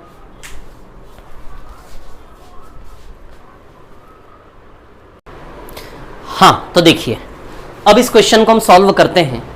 यदि हम इस क्वेश्चन को सॉल्व करने की बात करें तो मैंने एक चीज आप लोगों को बताई कि क्वेश्चन बनेगा कैसे, कैसे बनेगा क्वेश्चन। ये 5 मेंबर देख रहे हैं आप लोग, इन 5 में से किन्हीं 2 को लेकर सवाल बनेगा। इन 5 में से किन्हीं 2 को लेकर सवाल बनेगा। जैसे यहां किन 2 लोगों को लेकर सवाल बना, डी और पी। इन 5 में से कौन से 2 लोग आए, डी और पी। तो एक तो ये आया और एक ये आया, इन 2 को लेकर सवाल बना। समझ आई बात। तो सवाल कैसे बनेगा ये चीज अपने दिमाग में बैठा लो कि इन 5 में से किसी एक का वैल्यू आपको दिया जाएगा और किसी एक का वैल्यू आपको निकालना होगा। इस प्रकार से सवाल बनेगा। समझ आई बात। क्लियर। तो अब देखिए यहां पर, यहां डी दिया है और क्या निकालना है आपको, पी। अब सुनिए मेरी बात। स्कूल में जब हम मैथ्स के क्वेश्चंस करते थे ना, तो वहां पर क्या होता था, जैसे थोड़ा सा याद करो अपने स्कूल टाइम को, कि वहां पर हम क्या करते थे कि जो भी निकालना होता था उसको बोलते थे माना कि x, फिर बड़ा सा कैलकुलेशन करके लास्ट में x का मान इतना। समझ आई बात। जो निकालना होता था उसको मान लेते थे, वही चीज यहां पर करेंगे। p निकालना है, p मतलब प्रिंसिपल, d मतलब समझते हो डिफरेंस, CSI का डिफरेंस अभी बताया मैंने, और p मतलब क्या होता है, प्रिंसिपल। जो निकालना उसको मान लेंगे। p यानी कि प्रिंसिपल, यानी कि जो उधार लिया स्टार्टिंग में, मूलधन, मूल राशि जो आपने शुरुआत में उधार ली, वही पता करनी है क्या है। क्लियर। तो अब देखिए क्या निकालना है, पी निकालना है आपको, है ना। तो जो निकालना है ना उसको हम मान लेंगे। क्या कर लेंगे, मान लेंगे। जो भी निकालना है उसको हम मान लेंगे। समझ आई बात। अब पी मानने वाली बात समझना बात को ना। टाइम 2 साल है, रेट 12.5%, 12.5% है, CISI का डिफरेंस, डी का वैल्यू दिया 10 रुपए। क्या निकालना है, प्रिंसिपल। पी को हम मान लेंगे।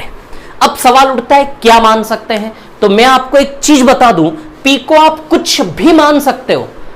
पी को क्या मान सकते हैं, थोड़ी देर इसके ऊपर डिस्कशन करेंगे। भी पी को हम क्या मान सकते हैं। पी को आप 1 मान लो, 2 मान लो, 1 करोड़ मान लो, 1 लाख मान लो, पी का वैल्यू a मान लो, पी का वैल्यू x मान लो, y मान लो, z मान लो। पी का मान कुछ भी मान लो, आंसर नहीं बदलेगा। कुछ भी मान के कर सकते हैं। जब कुछ भी मान के, यदि आपको विश्वास नहीं हो रहा मैं करके दिखा दूंगा, पी को कुछ भी मान के करोगे आंसर सेम ही आएगा। रास्ते बदलेंगे उत्तर एक ही आएगा। जब पी को कुछ भी मान के आंसर सेम ही आएगा तो क्यों ना फिर P का वैल्यू ऐसा माने कि जिसकी वजह से रास्ते में आने वाला कैलकुलेशन इजी हो। जो भी P मानोगे, P यानी कि उधारी, जितना उधार लिया, तो उधारी जितनी भी मानोगे उसके ऊपर कितने साल का ब्याज जोड़ा जाएगा? 2 साल का। जो भी उधारी आप मानोगे उसके ऊपर कितने साल का ब्याज जोड़ा जाएगा? 2 साल का। ये 2 साल, कितने साल? 2 साल। 2 साल किस दर से? 12.5% यानी कि 1/8। 2 साल किस दर से? 12.5% यानी कि 1/8 की दर से। तो अब ध्यान रहे कि P का मान ऐसा मानना है कि जब उसका 1/8 निकाले तो इजी वे में आ जाए। कुछ भी मान सकते, P कुछ भी मान लोगे, जब आंसर सेम ही आएगा तो क्यों ना P का मान ऐसा संख्या माने जिसका 1/8 बड़ा इजीली आ जाए, ताकि रास्ते का कैलकुलेशन इजी हो जाएगा ना। तो जो भी P मानोगे, इतना तो हम समझदार है, जो भी P मानोगे, P का आपको 1/8 निकालना है, तब जाके पहले साल का ब्याज आएगा कि नहीं आएगा। तो हमें चाहिए कि P की जगह ऐसा संख्या मानो जो 8 से कट जाए। P की जगह ऐसा संख्या मानो जो किससे कट जाए? 8 से। हमें P मानते समय किसका ध्यान रखना है? ये बटा 8 का। समझ आई बात? तो 8 से सबसे अच्छे से कौन सिंप्लीफाई होगा? 8 से सबसे अच्छे से कौन कटेगा? कौन इजी वे में कट जाएगा? 8 खुद ही कटेगा। समझ में आ रही बात? कुछ भी मान सकते हो, लेकिन एक सरल वैल्यू, सरल से सरल, बिल्कुल सिंप्लीफाइड वैल्यू, छोटा से छोटा कौन हो सकता है? इजी से इजी कौन हो सकता है? तो 8 से 8 ही सबसे अच्छे से कटेगा। लेकिन ये तो समझ गए आप कि हमारे रास्ते का दुश्मन बटा 8 है कि नहीं है। और ये बटा 8 2 साल में कितनी बार है? 2 बार। तो मूलधन को मानेंगे 8 × 8 यानी कि 8 का स्क्वायर, है ना। 8 का स्क्वायर यानी कि 8 का स्क्वायर क्या होता है? 64, है ना। 8 का स्क्वायर क्या हो जाएगा आपका? 64। क्लियर? 8 × 8, 64 हटाओ, बाद में लिख लेंगे, ठीक है ना। 8 × 8 यानी कि 8 का स्क्वायर, ये मूलधन मान लेंगे आप। समझ आई बात? अच्छा, 2 साल है, 2 साल है तो 2 बार 8 काटना पड़ेगा ना। तो 2 बार 8 कट जाने के लिए 2 बार 8 होना चाहिए ना मूलधन में। समझ आई बात? क्लियर? तो एक चीज आप अभी से ध्यान रख ले, फिर से बता देता हूं, P का मान कुछ भी मानो, P को कुछ भी मानो, आंसर सेम ही आएगा हर केस में। P कुछ भी मान लो, आपका आंसर नहीं बदलने वाला। जब कुछ भी मान लेने से आंसर नहीं बदलने वाला, तो क्यों ना फिर P का वैल्यू ऐसा माना जाए जिसकी वजह से रास्ते में आने वाला गुणा भाग इजी हो जाए। तो आपने देखा कि P की जगह ऐसा वैल्यू होना चाहिए जो 8 से कट जाए। तो 8 से सबसे अच्छे से 8 खुद ही कटेगा ना। समझ में आ रही बात? ये दुश्मन है, दुश्मन से दोस्ती कर लो। बटा 8 है तो 8 करके प्रिंसिपल मान लो। तो एक चीज आप ध्यान रखो, यहां से हमने क्या सीखा? यहां से हमने ये सीखा, और ये चीज अपने माइंड में सेट कर लेना कि यहां से हमने ये सीखा कि जब भी 2 साल आएगा तो प्रिंसिपल नीचे वाले के स्क्वायर से, रेट को तोड़ के जो भी बटे में आएगा ना, रेट को तोड़ के जो भी बटे में आएगा, समझ में आ रही बात? नीचे वाले का स्क्वायर जब भी 2 साल आए। यदि 3 साल आया तो प्रिंसिपल क्या मानोगे आप? 8 × 8 × 8, क्योंकि उसमें 3 बार काटना पड़ेगा ना, बटा 8 3 साल में। समझ में आ रही बात? क्लियर? तो एक चीज आप सेट कर लो यहां से कि जब जब 2 साल होगा प्रिंसिपल नीचे वाले के स्क्वायर से बनाओगे। मान लो 12.5% की जगह 16.3% रेट होता 1/6, तो बताइए यहां का प्रिंसिपल आप 6 के स्क्वायर से बनाओगे कि नहीं बनाओगे? नीचे वाले का स्क्वायर। तो एक चीज माइंड में सेट कर लो कि जब भी हम प्रिंसिपल की बात करेंगे तो आपका प्रिंसिपल कैसे बनेगा? हमेशा नीचे वाले के स्क्वायर से। बोलिए समझे कि नहीं समझे? इतनी सी बात क्लियर है आप लोगों को, है ना। तो प्रिंसिपल हो जाएगा आपका 8 का स्क्वायर। बोलो क्लियर है इतनी सी बात सभी को? कोई प्रॉब्लम तो नहीं इसमें किसी को, है ना? ठीक है, ओके।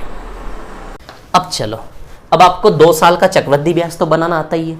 फर्स्ट ईयर में केवल मूल पर ब्याज लगेगा, तो 8 के स्क्वायर का 1/8, 8 का स्क्वायर यानी कि वो 64 हो गया। कितना हो गया? 64। 8 का स्क्वायर यानी कि वो हो गया आपका 64। क्लियर है ना? तो 8 का स्क्वायर यानी कि 64। तो 64 का 1/8 कितना होगा? 8। 64 का या 8 के स्क्वायर का 1/8 पहले साल का ब्याज, 8 के स्क्वायर का 1/8 या फिर 8 का स्क्वायर 64, 64 का 1/8। बताओ 8 आएगा कि नहीं आएगा पहले साल का ब्याज? 8 से ये कैंसिल, 8 से 8 बार कैंसिल। बताओ 8 आएगा कि नहीं आएगा पहले साल का ब्याज? बोलो समझे कि नहीं समझे? इतनी सी बात आप लोग।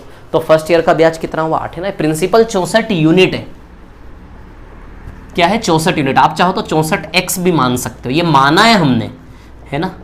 तो क्या माना? प्रिंसिपल हमने 64 यूनिट। क्लियर? आराम से, कोई जल्दी नहीं, पहला दिन है आज, है ना। एक एक को समझने आना चाहिए, है ना। 64 यूनिट, 64 का 1/8 पहले साल का ब्याज 8 यूनिट बनेगा। दूसरे साल में मूल के साथ साथ ब्याज पर भी ब्याज, है ना, 1/8, 12.5% है। इसका 1/8 8 और इसका 1/8 बताइए 1 आएगा कि नहीं आएगा? अब देखो, अब यहाँ पर आप जानते हो ना ये चक्रवृद्धि ब्याज है, तो बताओ चक्रवृद्धि ब्याज 17 यूनिट आया कि नहीं आया? चक्रवृद्धि ब्याज टोटल 17 यूनिट है ना। जब उधारी आपने मान के चालू किया तो इस मानी हुई उधारी के आधार पे जितने भी डाटा आएंगे सारे माने हुए ही होंगे कि नहीं होंगे? 64 यूनिट तो ये 8 यूनिट 1 यूनिट टोटल 17 यूनिट है ना। ऊपर वाला साधारण ब्याज होता है। आराम से ध्यान देना, मैं क्या बता रहा हूं। साधारण ब्याज कितना हुआ आपका बताओ? 16 यूनिट हुआ कि नहीं हुआ? साधारण ब्याज कितना हुआ? 16 यूनिट। सीआई में से एसआई गया तो डिफरेंस बताइए 1 यूनिट आएगा कि नहीं आएगा? बोलो डिफरेंस 1 यूनिट आएगा कि नहीं आएगा? समझे कि नहीं समझे? और एक और अमाउंट, मिश्रधन किससे बनता है? मूल प्लस ब्याज है ना। तो बताइए मूल कितना है? 64 यूनिट, वो देखो वहां पर। और ब्याज कितना है? 17 यूनिट चक्रवृद्धि ब्याज। तो 64 प्लस 17 बताइए 81 यूनिट आएगा कि नहीं आएगा? मिश्रधन 5 मेंबर, 5 मेंबर नजर आ रहे हैं आपको? ये देखो, ये प्रिंसिपल, ये एसआई, ये डिफरेंस, ये सीआई और ये अमाउंट, ये 5 लोग नजर आए कि नहीं आए? कहने का मतलब देखो, क्वेश्चन ओरली होगा लेकिन पूरा बेसिक मैं आपको बता रहा हूं। कहानी ऐसी, कहने का मतलब ये है कि जैसे ही आया रेट, जैसे ही रेट देखा, टाइम देखा, आपका ये पिक्चर तुरंत बन के तैयार हो जाना चाहिए है ना। जैसे रेट आया 12.5%, 1/8 है ना। ये सब ओरली बनाने के तरीके, बहुत सारे शॉर्ट तरीके, बहुत सारे, कुछ नहीं है। ये सारा गेम ओरली होने वाला गेम है ये। लेकिन सीखना है तो धीमे धीमे बताना पड़ेगा ना मेरे को, एक एक चीज क्लियर। हवा में तो सीधे में उड़ा नहीं सकता ना, सीधे ओरली है ना। इधर देखिए आप लोग, ओरली करेंगे हम, सारे क्वेश्चन ओरली करेंगे है ना। 12.5% क्या होता है? 1/8। समझ आई बात है ना? 1/8 क्लियर। तो सबसे पहले प्रिंसिपल माना। प्रिंसिपल कितना माना? 64 यूनिट क्लियर। नीचे वाले के स्क्वायर से ना प्रिंसिपल मान के यही रेट लगा के ये सारे मेंबर बन जाएंगे नहीं बन जाएंगे? 64 का 1/8, 64 का 1/8, 8 का 1/8 1 क्लियर। तो सीआई कितना बना? 17 यूनिट। एसआई कितना बना? 16 यूनिट। डिफरेंस कितना बना? 1 यूनिट। और अमाउंट कितना है? 81 यूनिट। क्लियर, समझ आई बात? जैसे ही रेट और टाइम आया, हमें अभी क्या सीखना और क्या आदत आपको अभी डालनी है। जैसे ही रेट और टाइम आया, आपके 5 मेंबर बन के तैयार हो जाने चाहिए। कोई बोले प्रिंसिपल तो 64 यूनिट, साधारण ब्याज कहां है? तो 16 यूनिट, डिफरेंस कहां है? तो 1 यूनिट, सीआई चक्रवृद्धि ब्याज कहां है? 17 यूनिट, अमाउंट कहां है? मिश्रधन 81 यूनिट। बोलो समझे कि नहीं समझे?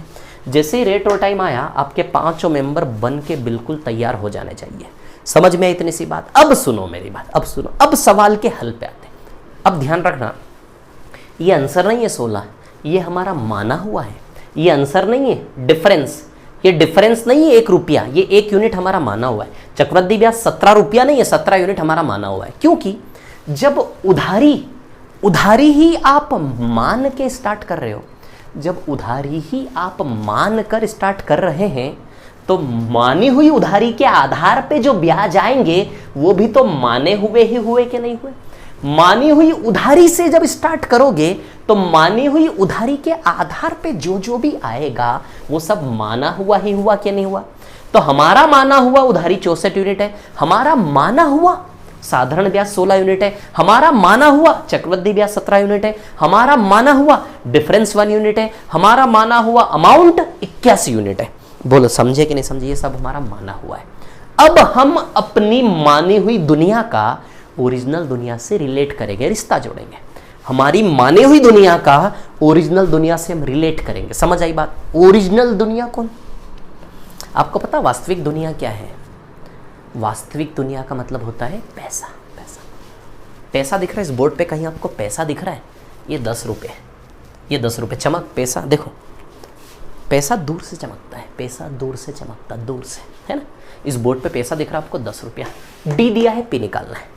वैसे तो हमारे 5 मेंबर बिल्कुल तैयार खड़े हैं अटैक करने के लिए, लेकिन इन 5 में से हमें केवल किससे काम है? डी से और पी से। इन 5 में से हमें केवल किससे काम है? डी से और पी से। समझ आई बात? तो इन 5 में से हमारे काम के 2 कहाँ हैं? डी और पी कहाँ है इन 5 में से, है ना। तो इन 5 में से देखते हैं डी और पी कहाँ है। देखो डी कहाँ है? डी, ये डी है क्या? ये डी है ना। एक तो ये हमारे काम का है और दूसरा कौन काम का है? पी। ये सवाल इन 5 में से किन 2 लोगों पे बना है? डी और पी पे। हमारे काम का पी कहाँ है? ये रहा हमारे काम का पी। बोलो समझे कि नहीं समझे? इतनी सी बात क्लियर? हमें किससे काम है? डी और पी से। अब सुनो मेरी बात, अब तो हमारा डी कितना है? 1 यूनिट। हमारा पी कितना है? 64 यूनिट। 5 में से इन 2 से काम है। अब सुनो, ओरिजिनल सच में डी का मान कितना दिया है? 10 रुपए। सच में डी का मान कितना दिया है? 10 रुपए। और हमारी कल्पना के आधार पे डी कितना है? 1 यूनिट। तो ये 1 यूनिट आप बताइए 10 रुपए के बराबर दिया कि नहीं दिया, है ना? ये रिलेट करेंगे, हमारी नकली दुनिया को ओरिजिनल दुनिया से रिश्ता जोड़ेंगे, रिलेट करेंगे। तो हमारा माना हुआ जो डी है 1 यूनिट, वो सच में उसका मान 10 रुपए दिया कि नहीं दिया? समझ में आई इतनी बात? ठीक है। अच्छा, ये 10 रुपए को 1 यूनिट के सामने क्यों रखा? क्योंकि डी का वैल्यू है ना, तो डी से ही तो रिश्ता जोड़ेंगे। ये 10 रुपया है, डी है, तो डी के सामने ही 10 रुपया रखेंगे ना। समझ आई बात? अच्छा, ये 10 रुपए को मैंने 16 बराबर 10 रुपए क्यों नहीं लिया? 1 बराबर 10 रुपए क्यों लिया? क्योंकि डी था ना वो, तो डी से ही तो रिलेट करेंगे, एसआई से थोड़ी ना रिलेट करेंगे। समझ आई बात? तो ये हमें क्या मिला? ये हमें हमारी मानी हुई दुनिया से ओरिजिनल दुनिया का रिश्ता, रिलेशन मिला, मैथमेटिकल रिलेशन। यानी कि कहने का मतलब 1 बराबर 10 रुपए। हमारी मानी हुई दुनिया में 1 बराबर 10 रुपए। 1 बराबर 10 रुपए तो 16 बराबर। यदि साधारण ब्याज निकालना होता तो 16 बराबर 16 गुणा 10 160 रुपए साधारण ब्याज आ जाता। चक्रवृद्धि ब्याज निकालना तो 17 बराबर 17 इंटू 10 170 रुपए चक्रवृद्धि ब्याज आ जाता, है ना? मिश्र धन निकालना होता 81 इंटू 10। 1 बराबर 10 रुपए तो गुणा 10 करेंगे, सभी के ओरिजिनल वैल्यू निकल के आ जाएंगे कि नहीं आ जाएंगे, है ना? 1 बराबर 10 रुपए 16 बराबर 16 गुणा 10 160 रुपए, है ना? 1 बराबर 10 रुपए 17 बराबर 17 गुणा 10 170 रुपए। 1 बराबर 10 रुपए तो 81 बराबर 81 गुणा 10 810 रुपए। लेकिन हमें ये नहीं निकालना, हमें ये नहीं निकालना। हमसे क्या मांगा है? केवल पी। 1 बराबर 10 रुपए तो मूलधन कितना?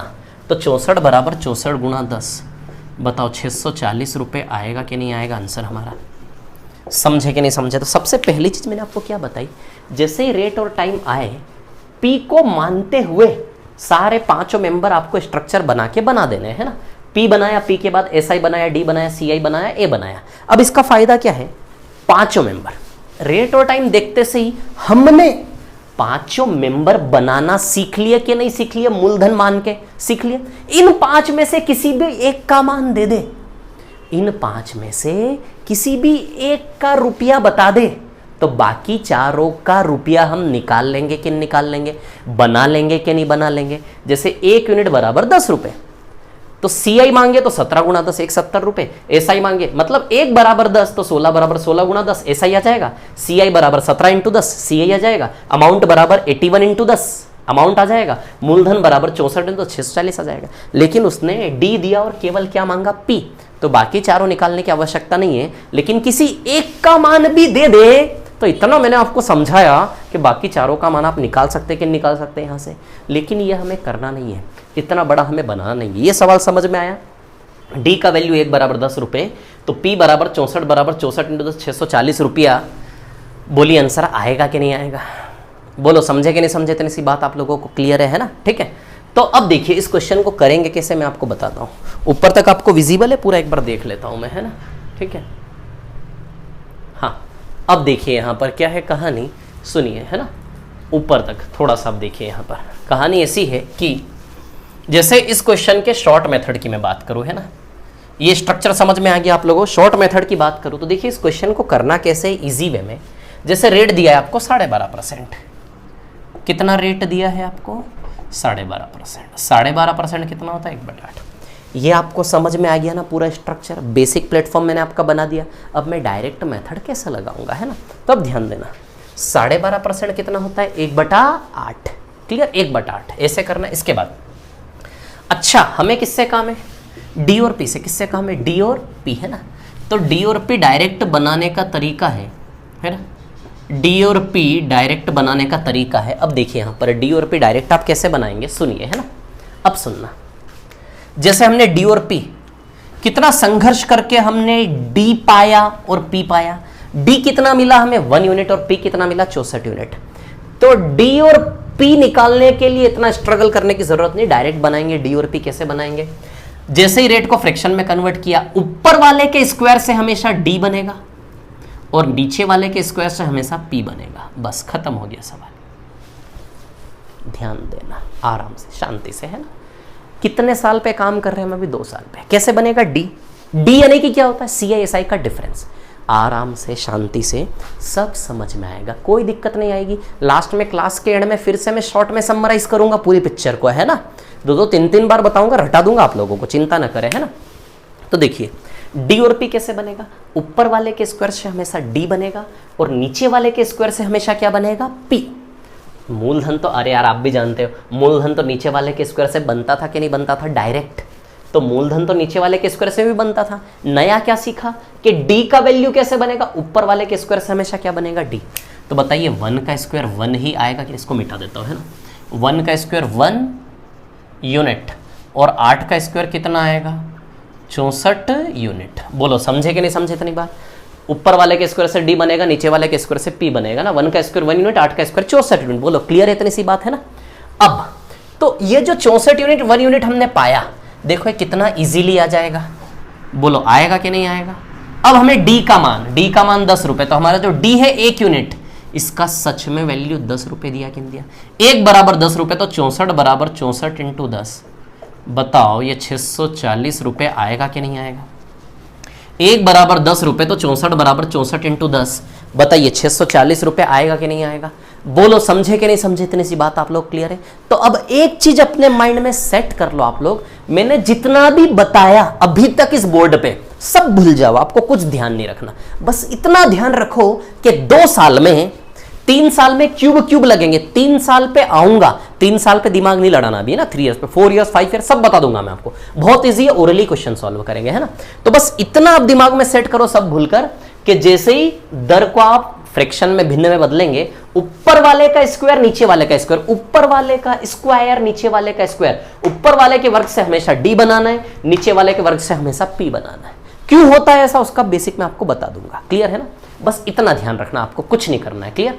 ऊपर वाले का स्क्वायर 1 यूनिट, नीचे वाले का स्क्वायर 64 यूनिट, तो डी 1 यूनिट का मान, डी का मान 10 रुपए, 1 बराबर 10, तो 64 बराबर 64 इंटू 10, 640 रुपए आंसर आएगा कि नहीं आएगा। वही कहानी, वही 64 यूनिट 1 यूनिट, डायरेक्ट इस प्रकार से हमें मिलेगा। तो ओरली आंसर आएगा कि नहीं आएगा। इमेजिन कर लो डी और पी के ऊपर वाले के स्क्वायर से डी बनेगा, तो 1 का स्क्वायर 1 और 8 का स्क्वायर 64, 1 बराबर 10 रुपए, तो 64 बराबर 64 गुणा 10, 640 रुपए मूलधन आएगा कि नहीं आएगा। बोलो जैसे फॉर एग्जाम्पल आपके सामने होता है, इसको मिटा देता हूं, है ना। 14/2/7% कितना होता है, 1/7। डी और पी कैसे बनेगा, ऊपर वाले के स्क्वायर से डी बनेगा, नीचे वाले के स्क्वायर से पी बनेगा, तो 1 यूनिट और 49 यूनिट बनेगा कि नहीं बनेगा। बोलो समझे कि नहीं समझे। ऊपर वाले के स्क्वायर से डी बनेगा, नीचे वाले के स्क्वायर से पी बनेगा। जैसे फॉर एग्जाम्पल आया 15%, 15% क्या होता पता, 3/20। डी कैसे बनेगा, ऊपर वाले के स्क्वायर से डी बनेगा, नीचे वाले के स्क्वायर से पी बनेगा, ऊपर वाले के स्क्वायर से डी, नीचे वाले 3 का स्क्वायर 9 यूनिट और ये 20 का स्क्वायर 400 यूनिट। समझे कि नहीं समझे। क्या सीखना है आप लोगों को, केवल कि ऊपर वाले के स्क्वायर से डी बनेगा और नीचे वाले के स्क्वायर से क्या बनेगा, पी। बस इतना जो मैंने गाया, जो भी मैंने सुनाई कहानी, उसका निष्कर्ष बस ये निकालो, ये याद करो आप थोड़ी देर के लिए कि ऊपर वाले के स्क्वायर से डी बनेगा और नीचे वाले के स्क्वायर से क्या बनेगा, पी। आराम से, इजी, कोई जल्दी नहीं, है ना। समझ आई बात, क्लियर है ना। बाकी ये बेसिक मैंने आपको समझाया पूरा, है ना। इस तरीके को हमें फॉलो नहीं करना है, ये तरीका बस मैंने आपको समझाया, एक बेसिक तरीका सिखाया, समझाया, समझ आई बात। लेकिन हमें क्वेश्चन कैसे करने, ऐसे करने। हर एक क्वेश्चन को हम इसी प्रकार से शॉर्ट में करेंगे, बहुत अच्छे से करेंगे, बहुत इजीली करेंगे। समझ आई बात, क्लियर। तो चलिए अब थोड़ा सा हम आगे बढ़ते हैं, है ना। जैसे थोड़ी सी हम प्रैक्टिस करते हैं ओरली ऐसे क्वेश्चन करने की, है ना। अब देखिए यहां पर क्या है कहानी, इसको मिटा देता हूं मैं, है ना। आपको करना ये है, लेकिन इसका नॉलेज आपको होना चाहिए। समझ आई बात, है ना। इस क्लास को आप रिपीट करके देख सकते हो, है ना, आराम से, ठीक है। अब देखिए थोड़ी सी प्रैक्टिस में आपकी करवाता हूं, थोड़ा सा मैं रिवीजन करवाता हूं आप लोगों का, है ना, 1-2 क्वेश्चन लेकर, ठीक है। जैसे फॉर एग्जाम्पल आपको क्वेश्चन दिया है ना, जैसे आपको क्वेश्चन दिया है, टाइम दिया है 2 साल, रेट है 11 1/9%, कितना होता है 1/9। ये 1/9 होता है, सॉल्व करके मैंने लिखवाए थे अभी परसेंटेज फ्रैक्शन, है ना। 2-3 बार करोगे अपने आप रट जाएगा, अपने आप रटने की जरूरत नहीं है। डी दिया है आपको यहां पर 100 रुपए और आपको क्या निकालना है, पी। क्या निकालना है, पी, है ना। अब देखो यहां पर, चलो भैया डी और पी बना ले, है ना। आप जानते हो ऊपर वाले के स्क्वायर से डी बनेगा और नीचे वाले के स्क्वायर से पी बनेगा, तो डी कितना बना आपका 1 यूनिट और पी कितना बना आपका 81 यूनिट, है ना।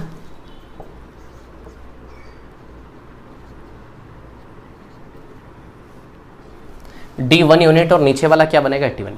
ये 1 यूनिट डी किसके बराबर है, 100 रुपए। 1 यूनिट बराबर 100 रुपये, तो 81 यूनिट बराबर 81 इंटू 100, 8,100 रुपये आएगा। 1 यूनिट बराबर 100 रुपये, तो 81 बराबर 81 इंटू 100, 8,100 रुपये आएगा। बोलो समझे कि नहीं समझे? ये क्वेश्चन है, कैसे सॉल्यूशन कर रहे हैं, समझे कि नहीं समझे? ये 2-3 क्वेश्चन करवाने के बहाने मैं आपका हाथ सेट करवा रहा हूँ इस चीज़ पर, है ना, एक प्लेटफॉर्म जनरेट कर रहा हूँ आपका, ठीक है। जैसे और क्वेश्चन आया हमारे सामने, टाइम 2 साल, रेट है आपका 16/2/3%, है ना। डी दिया है आपको 20 रुपये, आपको निकालना है मूलधन। क्लियर? 16/2/3%, 1/6 होता है, 1/6 है ना। डी और पी कैसे बनाएंगे आप? ऊपर वाले के स्क्वायर से डी बनेगा, नीचे वाले के स्क्वायर से पी बनेगा।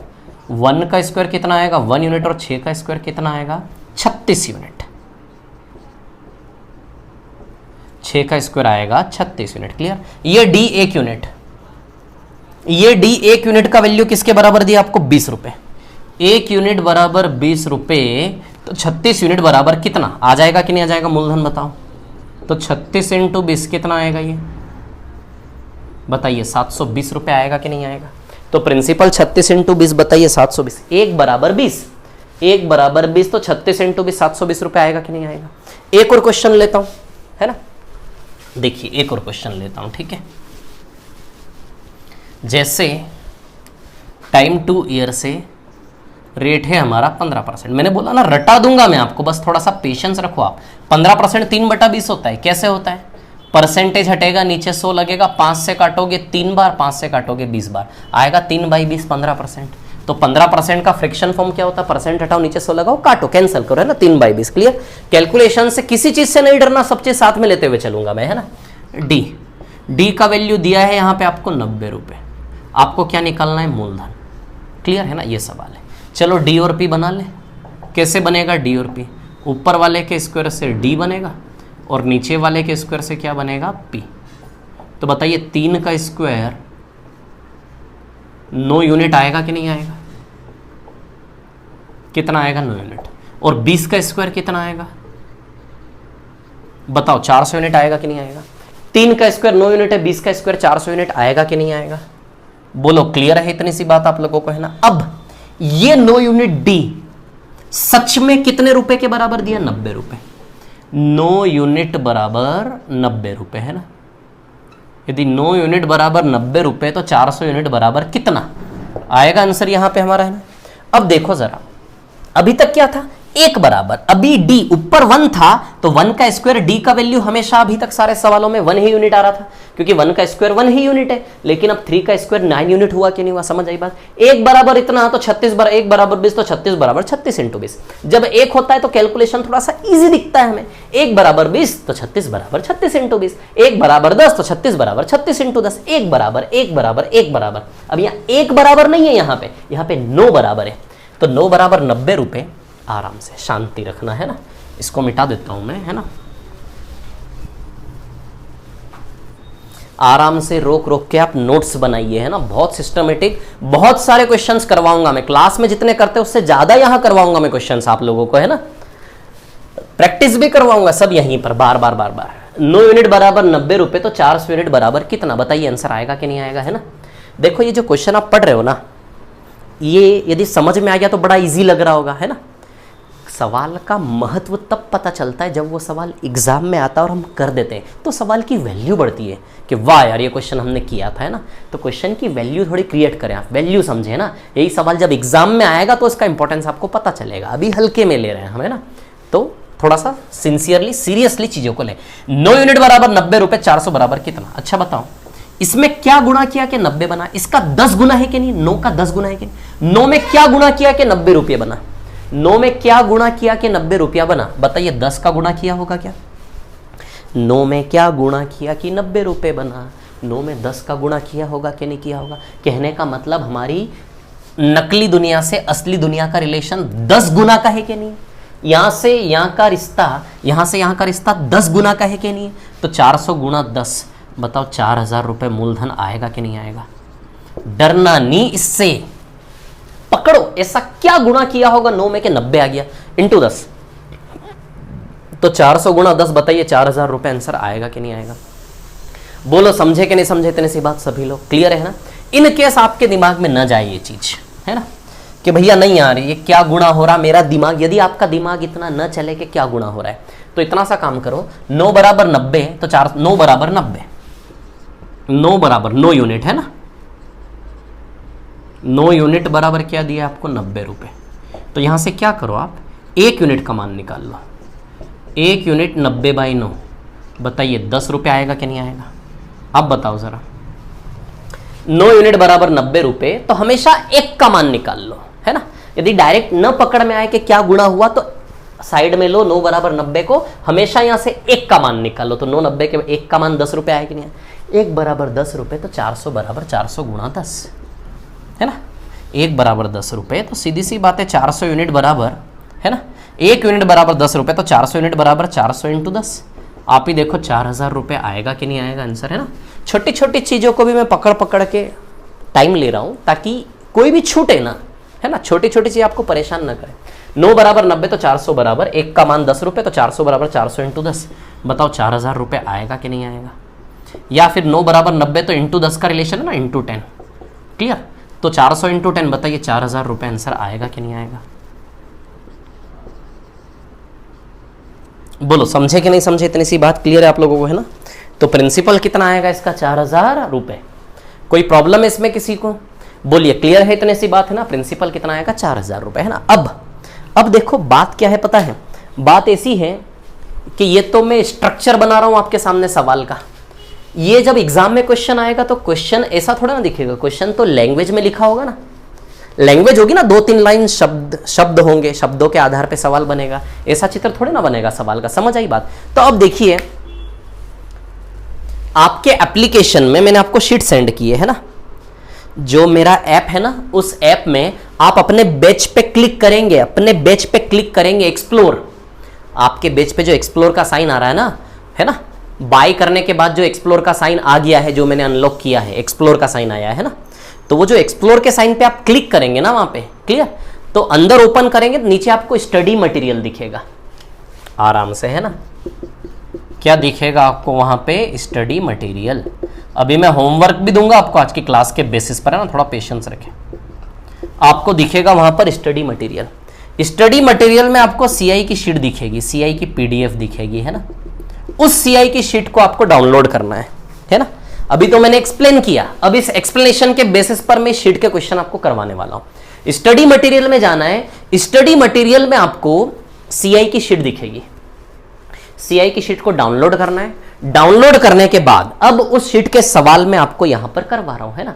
शीट का क्वेश्चन नंबर मैं बताऊंगा, वो क्वेश्चन नंबर हम सॉल्व करेंगे। तो आप क्या कर लें, इसको डाउनलोड करके रख लें पहले से, क्लास को थोड़ा सा रोक दे, रोकने के बाद वहां जाकर डाउनलोड कर लें। डाउनलोड करने के बाद क्वेश्चन को सामने ले लें अपने, या फिर क्वेश्चन को लिख लें जो क्वेश्चन मैं करवा रहा हूं, है ना। क्योंकि जब मैं वो क्वेश्चन समझा रहा हूं तो वो क्वेश्चन नंबर आपके सामने लिखा हुआ होना चाहिए। या तो मोबाइल में ही खोल लें साइड में, है ना, मिनिमाइज करके उसको क्वेश्चन को देख लें, फिर मेरे सॉल्यूशन को देखें, या फिर किसी दूसरे मोबाइल में क्वेश्चन को देख लें, क्वेश्चन के बाद फिर इस मोबाइल में मेरी क्लास के द्वारा आप सॉल्यूशन देखें। समझ आई बात? मतलब जब मैं सॉल्यूशन करवा रहा हूं तो क्वेश्चन आपके सामने होना चाहिए, है ना। ये मैं आपको बताना चाह रहा हूं, क्लियर। तो चलिए करते हैं क्वेश्चन, ठीक है ना। अभी 3-4 क्लासेस के बाद क्वेश्चन यहां पर आपको दिखने लगेगा, 3-4 क्लासेस के बाद क्वेश्चन यहां प्रेजेंट होने लग जाएगा। समझ आई बात, है ना। अभी थोड़ा सा मैनेज कर लें, ठीक है। और मैनेज कुछ नहीं करना है, ऑलरेडी आपके पास शीट है, शीट के क्वेश्चन ही मैं आपको करवा रहा हूं, है ना। चलो अब देखो यहां पर, है ना, टाइप फर्स्ट। सबसे पहले हम सीआई का टाइप फर्स्ट पढ़ेंगे, टाइप फर्स्ट के क्वेश्चन, है ना। जो क्वेश्चन मैं भी करवा रहा था वो क्वेश्चन जब लिखा हुआ आएगा तो कैसा दिखेगा, जब तक क्वेश्चन को पढ़ के आप समझ नहीं पाओगे। सबसे बड़ी समस्या व्यापम में क्या है पता है, क्वेश्चन पढ़ के समझ में ही नहीं आता क्या करना है। क्वेश्चन थोड़ा सा बदल गया तो उसको डिफरेंशिएट नहीं कर पाते कि इस क्वेश्चन में ऐसा क्या था, इस क्वेश्चन में ऐसा क्या है। सबसे बड़ी समस्या यही है। तो अब देखिए आप यहां पर क्या है क्वेश्चन, टाइप फर्स्ट का मैं क्वेश्चन नंबर ले रहा हूं 12, क्वेश्चन नंबर 12, टाइप फर्स्ट का क्वेश्चन नंबर 12, है ना। क्वेश्चन नंबर 12 में ले रहा हूं यहां पर टाइप फर्स्ट का, है ना। अब देखिए, ठीक है, बस 5 मिनट की क्लास और बची है हमारी, है ना, देख लीजिए, है ना, लास्ट बस एंडिंग है। मैं होमवर्क दूंगा, फिर हम अगले दिन मिलेंगे नेक्स्ट क्लास में, है ना। क्वेश्चन नंबर 12 ले रहा हूं, सबसे पहले अपने हिसाब से लूंगा क्वेश्चन और सारे क्वेश्चन आगे पीछे करके कवर अप करवाऊंगा। अभी मैं टाइप फर्स्ट पर हूं और ये जो सीआई की शीट मैंने दी ना, इसमें क्वेश्चन कम है, ये सीआई की शीट के सारे क्वेश्चन तो मैं करवाऊंगा ही, इसके अलावा भी बहुत सारा कंटेंट आपको सीआई में मैं करवाने वाला हूं। बहुत सारे क्वेश्चन सीआई में ऐसे भी करवाने वाला हूं जो ये शीट मैंने छोटी बनाई है, क्योंकि व्यापम में चक्रवृद्धि ब्याज बहुत कम पूछा गया है। व्यापम में साधारण ब्याज बहुत अच्छे से पूछा जाता है, चक्रवृद्धि ब्याज बहुत कम पूछा गया है, इसलिए व्यापम के हिसाब से चक्रवृद्धि ब्याज की शीट मैंने छोटी बनाई है। लेकिन फिर भी जितना शीट है उसके दुगने क्वेश्चन मैं आपको यहां पर करवाऊंगा। अभी सिर्फ पिक्चर स्टार्ट कर रहे हैं हम सीआई की, समझ में आ रही बात है ना। तो चलिए क्वेश्चन नंबर 12 पर आता हूं मैं।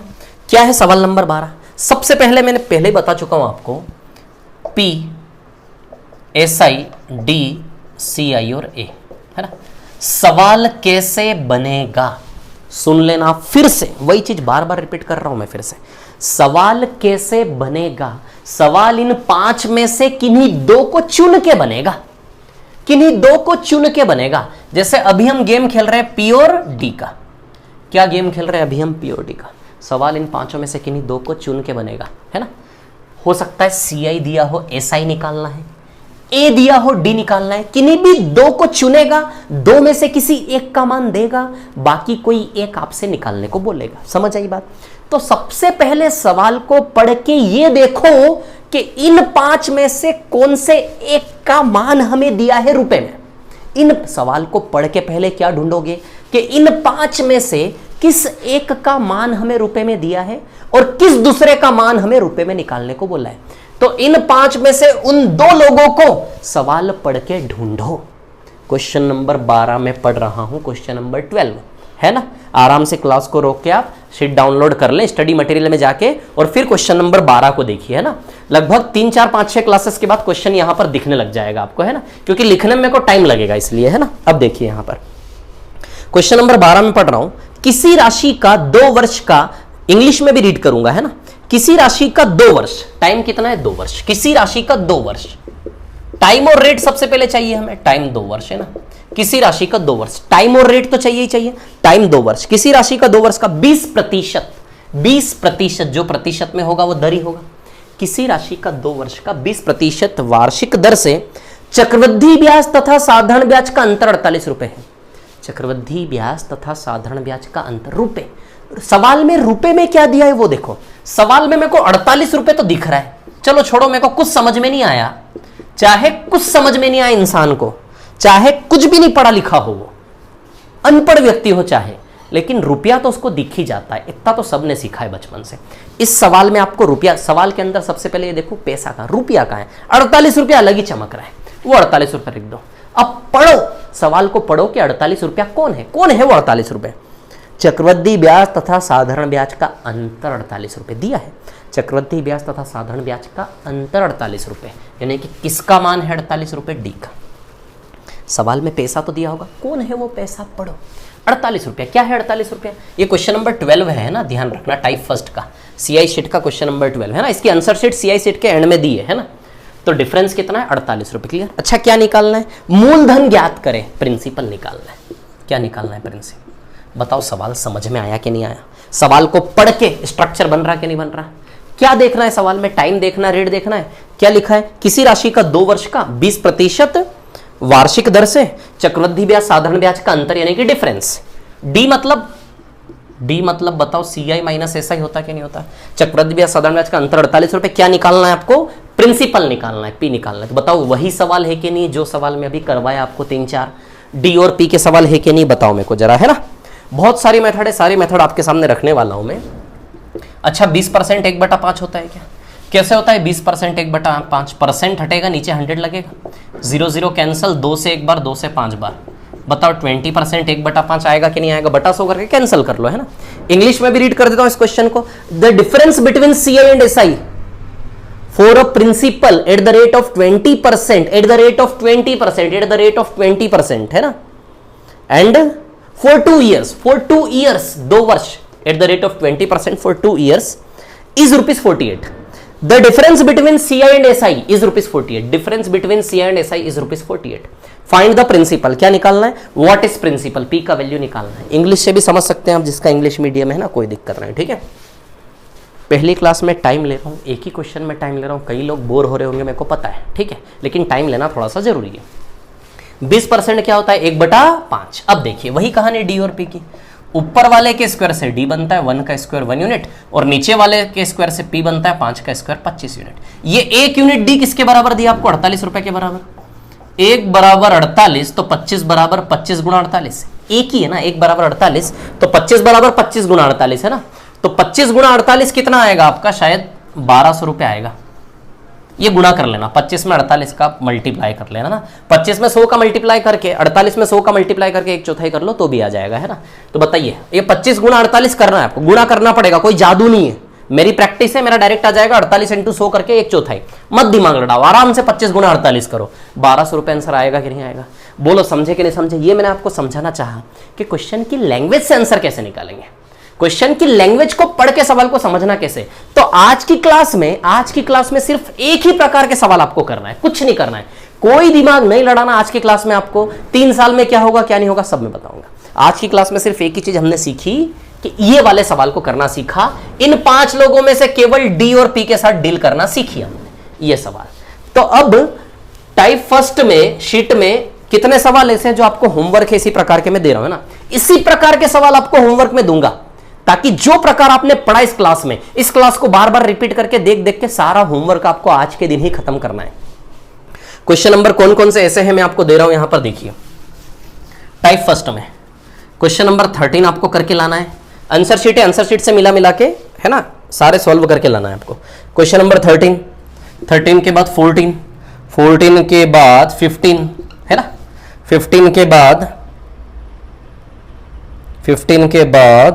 1 मिनट, है ना, 15 के बाद आपका सवाल नंबर है जो आपको करना है 15 के बाद 24 टाइप फर्स्ट, ये होमवर्क है आपका, गृह कार्य है ना।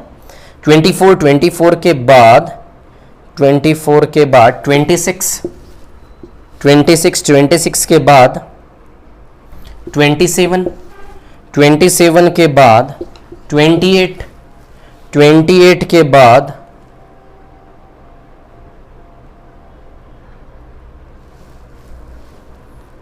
28 है ना, 1 मिनट, 28, बस ये इतने ही क्वेश्चन है, ये होमवर्क है आपका, गृह कार्य है। आज की क्लास से परिणाम क्या निकलेगा, आज की क्लास से आपका क्या फायदा, आज की क्लास देखकर आपका जो फायदा है वो ये सवाल आपसे खुद से बनने चाहिए। समझ आई बात? टाइप फर्स्ट, आंसर शीट दिए पीछे, मेरे को पता है कई लोगों को नहीं आएंगे, नहीं आए, यदि नहीं आता है तो बार बार इस वीडियो को स्क्रॉल करके देखो, वीडियो को स्क्रॉल कर करके देखो, बार बार वीडियो देखो, बार बार क्वेश्चन पे प्रयास करो।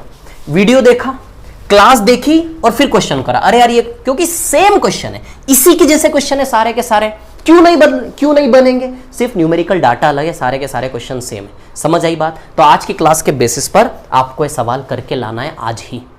यदि नहीं आ रहा है सवाल तो कम से कम 10-15 मिनट उसमें देना है। मैं जो बोल रहा हूं इससे रिजल्ट बनेगा। यदि ऑफिसर बनना है, नौकरी चाहिए, तो मैं अभी जो बोल रहा हूं जो काम करने को, वो काम आपको करना पड़ेगा। नहीं आ रहा सवाल, बैठे रहो 15 मिनट।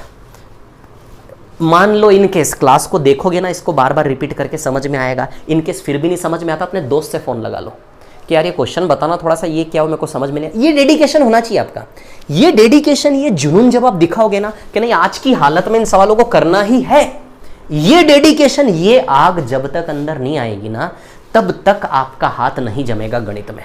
किसी भी फील्ड में आपको ये संघर्ष तो करना ही पड़ेगा। कोई चीज नहीं आ रही है फिर भी लगे हुए, फूक दे खुद को ज्वाला ज्वाला, फूक दे खुद को ज्वाला ज्वाला, बिन खुद जले न हो उजाला। मिल्खा सिंह देखिए ना आप लोगों ने, तो ध्यान रखना है ना, जुनून तो चाहिए ही चाहिए आप लोगों को, आग तो आपके अंदर होनी चाहिए। बिना आग के कुछ नया सीख नहीं पाओगे संघर्ष करके, है ना। तो कुछ नहीं, आज का टारगेट सिर्फ आपका ये है। मैं बोल रहा हूं एग्जाम में सिलेक्शन होने से दुनिया की कोई ताकत नहीं रोक सकती। एक तरीका है, मैं जो बोल रहा हूं वो करते जाओ डेली। मैं सारे क्वेश्चन यही रटवा दूंगा आपको। समझ में आ रही बात? आज की क्लास में केवल एक ही क्वेश्चन हमने सीखा है, एक ही क्वेश्चन, सीआई का थोड़ा सा बेसिक सीखा है। समझ आई बात? ये क्वेश्चन करके लाइए, है ना। बाकी दूसरे सब्जेक्ट, किसी के रीजनिंग वगैरह, सारे सब्जेक्ट लगभग 10 से 15 दिन बाद से आपके सारे सब्जेक्ट स्टार्ट हो जाएंगे। बिल्कुल चिंता ना करें, अभी मैथ्स पर हमें हाथ जमाना है अपना। समझ आई बात? और होमवर्क पे ध्यान दे। क्लियर? व्यापम की एग्जाम बहुत ईजी चीज है, हवा में उड़ा देंगे हम व्यापम का गणित पूरा। और व्यापम के गणित में पूरे में से पूरे नंबर लेकर आओगे, मेरी गारंटी है। 10-12 दिन बाद से एडवांस मैथ्स भी हम स्टार्ट करेंगे। हाँ, है ना, ठीक है, क्लियर। तो चलिए आज की क्लास यही खत्म करते हैं। Thank you very much, thank you, thanks a lot, thank you.